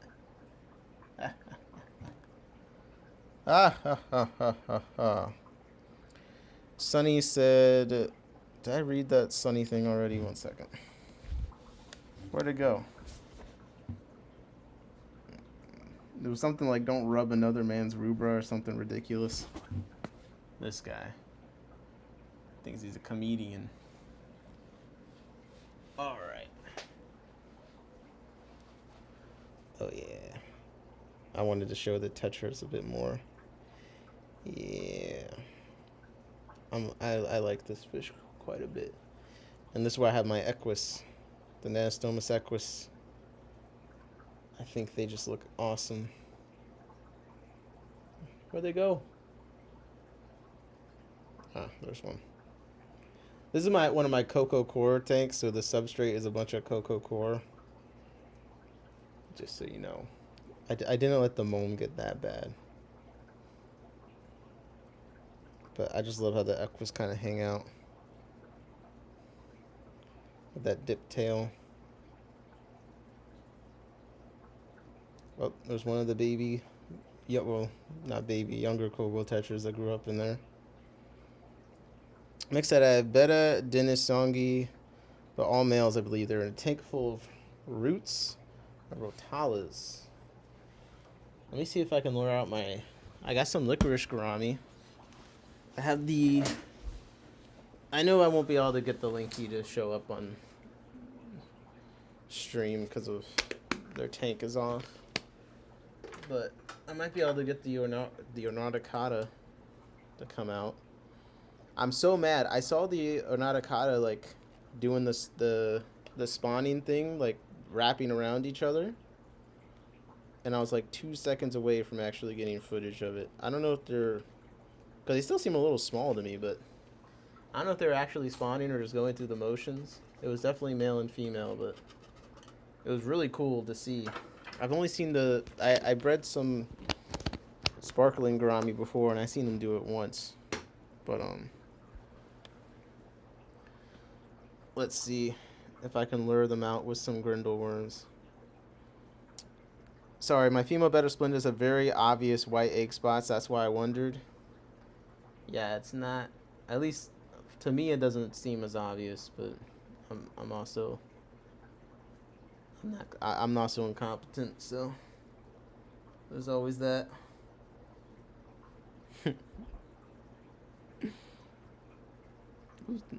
Accidentally showing a damn plug. This is a pretty empty tank right now. It has a couple of the licorice gourami in it. And 2 Paraodocinclus corensis that I'm hoping is a pair. Isopod age. Yes. Isopod agenda. Let's go. Oh, man. Let's see. I'm not seeing any fish movement yet. Ram's horn looks like it's hungry for grindles. Yeah. I got a big old ram's horn in here, man. I think it's actually this guy. Jeff said Scud Life. Jeff, get out of here. Talking about Scud Life. Let's not be ridiculous. That's one of the Parada Cinclus. Oh, is that a licorice gourami in the back there? I thought I saw a fish, another fish. God, it's so hard to see. I can't tell if that's just a rock.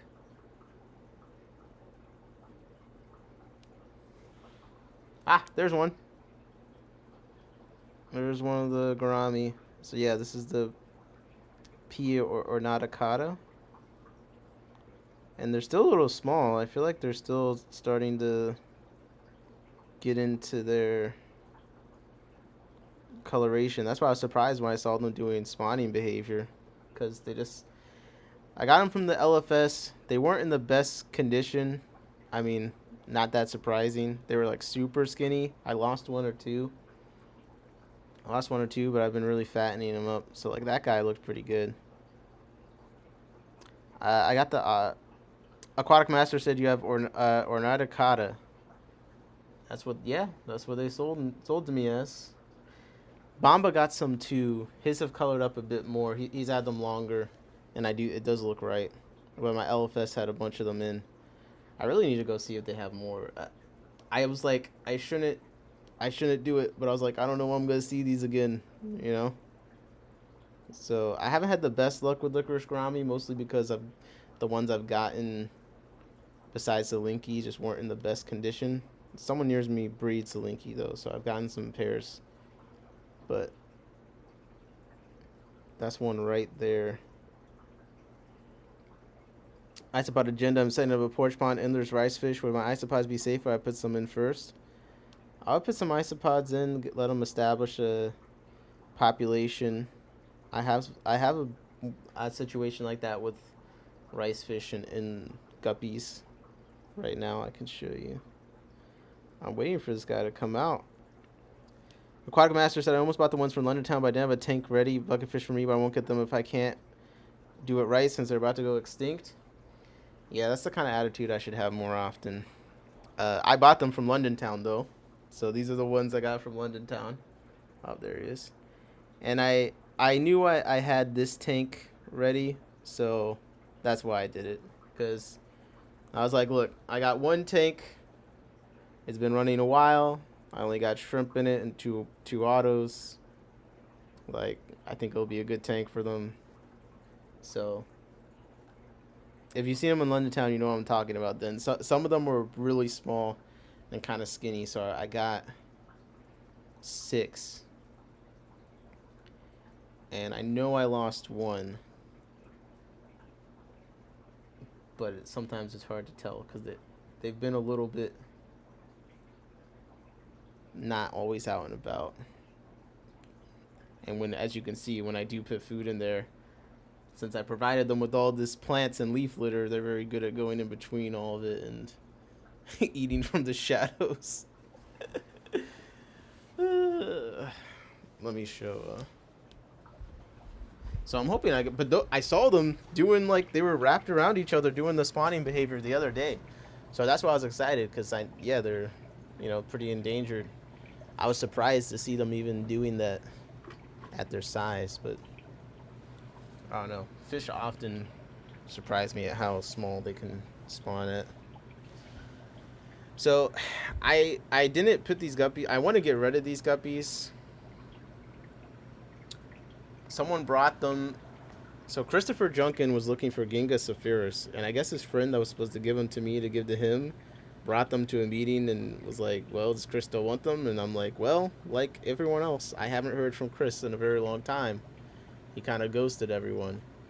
So this is the only tank I had free to put them in. But it's primarily an isopod tank for the most part. And you won't see the small ones as much.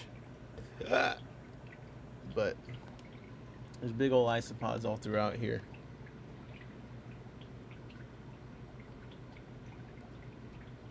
Mick said, I believe I only seen Ornaticata in a friend's tank once. in real life 6 to 7 years ago. Yeah. That's why I was like, look, I know I have an empty tank. I don't know when I'll see him again, so. Anyways, there's quite a lot of isopods in here, but because now I have fish in here, I don't see the small ones as much. But I've taken a couple hundred isopods out of this tank in the last few weeks. So there's quite a lot. But I'm gonna move these fish. That was actually on my to-do list today.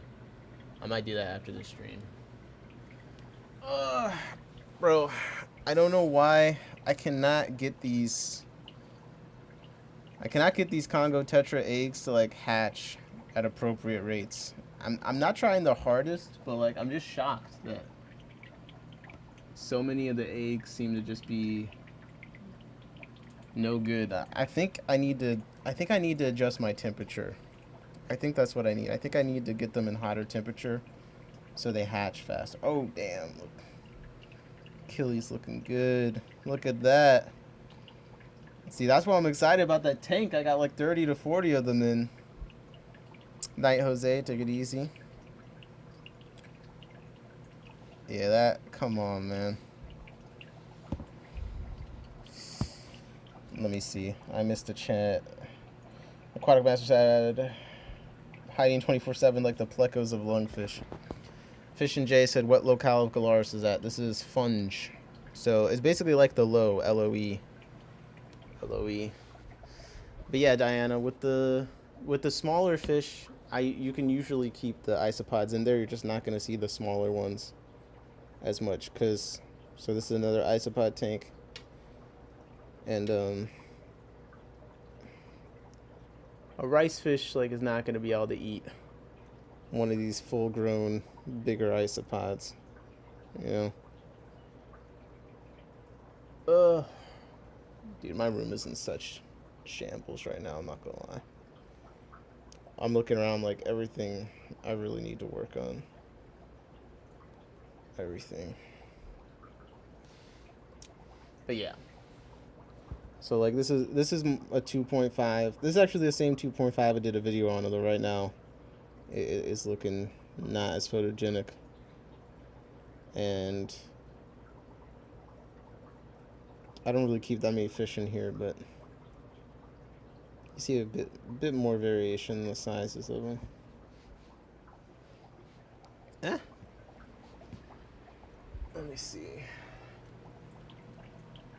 So like if you go somewhere, like this is a random hang-on breeder box, but you can see on the right here a much bigger isopod, and on the left on that ceramic is a small isopod. And basically, this tank I know has a very large amount of isopods in it, but also has a large amount of hair algae and moss and coarse sponge, so that all the smaller isopods are going to be in there, you know. But the big isopods, you can see they're walking below the guppies and the rice fish right out in the open because they're huge. So basically what I'm saying is most fish, if you seed them with the isopods, leave the isopods in there for a while, they have a population, they have some big ones, they have some small ones, like the isopods will be in there. Depending on the fish, you might not ever see them. But like for instance, this tank, look at all these barbs and this Apistos and all the stuff going on in here. And a couple days ago, I saw an isopod in the rocks, and I put isopods in there like 8 months ago. I never seen any. And I saw an isopod in there the other day in the rocks, so they're still in there, I guess. Despite all the predators, they're good at persisting. So, but really, the problem is, do you want to actually see them? That's really the problem. Do you want to see them? So if they feel like they're not going to get eaten, you're going to see them. That's basically it. Yo, I'm kind of excited about these. Look at these gold convict juveniles. I got a pretty decent amount on the first batch my pair ever did. That's one of the parents. They're in a 40 breeder with some cribs, some live bears. But yeah, I'm kind of feeling down because I wanted on average my fish tanks to look nicer, and I was getting close to that, but as I'm looking around, I'm behind on so much maintenance. I love fish with blue eyes like that, Jacob said. Yeah. But at least most of my fish are doing pretty well right now. I can be happy about that. I can definitely be happy about that. But look, here's a little terrestrial isopod update. This is the Porcellio warneri Dalmatian. You can see a little baby there. Look, there's an adult in the corner. They're huge. Oh, look at all the babies. I'm getting excited, man. I'm getting excited. The person I bought these from was like, said I was doing a good job with them. There's not that many people, I guess, that breed them. Olé. Okay. Okay. I should probably start actually doing some work on this fish room. Ugh. Yo, look at my rusty shrimp. I'm starting to put all my rusty shrimp in this tank. Let's see if I can stabilize some rust. It's like blue, but they get the rust on them. So like that one back there is kind of rusty, but more in what's the word? What's the word when they have an empty space in the middle? I can't. My brain's fried. I don't know what to say. But really, there we go. Thank you. God damn. That's everyone with the fish room, Nick. I know, but I don't know. I'm getting closer to my goal, but I'm still so far away. Like, I would love to be able to walk around with the phone and just everything I pointed at, the fish look good and the tank look good.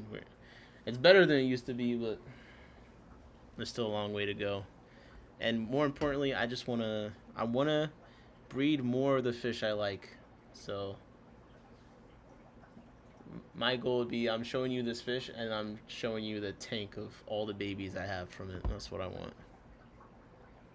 JB Jeffrey said, love the fish room tour, very accomplished. That's very nice of you, JP. Jacob said, you see my Discord message, my term literally shattered from bumping on the lake. Damn, man, I'm sorry. Hestatus of Procatopus similis, cool. Yeah, I don't know, bro, I don't know what happened. My main adult Procatopus are all collapsing, so. Jeff, good night, Jeff. Take it easy. Have a good one. Cribs and blood parrots. Convict babies are cute, but Lord, they make too many of them. Hey, but the gold convicts, they're the special cares ones that look really nice. They look like a lot of the cichlids from that part of the world kind of look the same. I say they're all different variants of rainbow cichlids is what they look like. It kind of gets, but the gold convicts are very. Mick said, "What Procatopus collapse?" Yep, they're just dropping like flies. My adults are all dying. It's been pretty terrible. They're just getting bloated. I've read about it before, people talking about them eventually having some kind of issue like that, but we'll see. I still have a couple of adults left, so if I could keep some males and females alive, then the dream of making a bunch of Procatopus could continue. I've definitely been slacking on that front. I haven't been like consistently picking eggs and all this stuff, just for a lot of reasons. I've just been behind, but yep, it does suck. Jacob said, hope some of them pull through for you. Appreciate it. Man, on that note, I think I gotta end stream and start cleaning up some tanks around here. And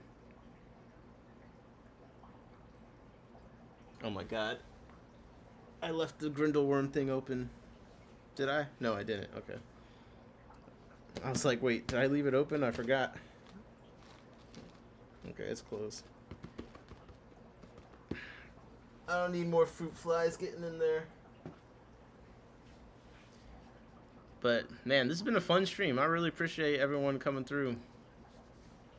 Jacob said, losing fish always sucks when we have the good days. That's where it's worth going through all this shit. Yeah. Well, I'm ready for the good days. Let's get them coming. Hopefully next time some more labyrinths will come through. I'll put some pictures in the Discord when I catch some of them. But a lot of new people stopping by today. I really appreciate it. It was fun. You know, we kind of if you're new to the stream, we call ourselves the hardest working fish stream. We come on here for long periods of time. We chat, we cover whatever topic. Sometimes I'll just come on with some silly stuff. You know, sometimes we'll come on and just talk about something super nerdy, but I basically have no format. There's no specific time. We do trivia sometimes. I think that's the most format thing. We read research papers, where if you think my pronunciation of things were bad today, just, you know, if you come by one of the research things. And then I try and make the streams friendly to the replay, so we have a healthy replay crew. Appreciate you guys. So you remember, if you miss streams, if you're new to the stream, you can always go back, find a stream with a title or topic that interests you, and see if it's any good. You know, every now and then I put timestamps on, but Sunny G said, I'm new to the stream. This was a great stream. Nikki, shut up, Sunny. No, you're not. Anna Vantoid said, I really enjoyed the stream and chatting with everyone here. We appreciate having you. Appreciate you. For sure. Been holding it down in the chat. So, Jacob said, I love watching this channel grow. I'm glad to be here. Appreciate the hard work. Appreciate you, Jacob, for holding it down in the chat. Everyone that came through, Aquatic Masters, holding down the chat. Appreciate you. MK, Mick, Jose, JP Jeffries, of course. Randy coming through. Appreciate you. Big Cat 420. Earth Eater stream coming soon? Question mark.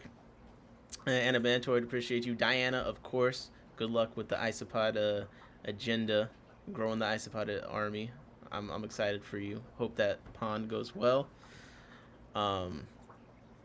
Man, shout out to Johnny and Jose. Oh my God, Jose, you sent $5 and I totally missed it. How did no one tell me? W Joy of Fish Keeping in the chat. Thank you very much. God, I'm sorry I missed that, Jose. I'll text you. I do have your number. Yeah, Jeff came through at the end. Camjan, of course, appreciate you coming by.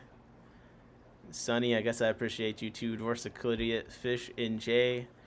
And this is what I'm seeing as I'm scrolling up. So if I missed your name, you could throw something in the chat real quick. But Anabatoid says, this is my first time showing up live. Yesterday was my first watch with you talking to Weeks, but I watched the replay for that. Yeah. Yo, Weeks is bringing in all the people. Come on. Big Discord celebrity came on the stream. Shout out to Weeks. Aquatic Pastor said, we out here. Hey, someone else in the DMV. London Town Tropical is my favorite LFS, so you already know the spot. W Jose in the chat. Belated. So, with that being said, I don't know when I'll stream again, but keep in touch in the Discord. We can maybe we can collaborate on what we want the next stream to be. But we're overdue for trivia for sure. We're overdue for some trivia. So I definitely want to do a trivia stream soon. But with that being said, I'm going to get out of here. This has been In My Tanks. I'll see you soon. But until then,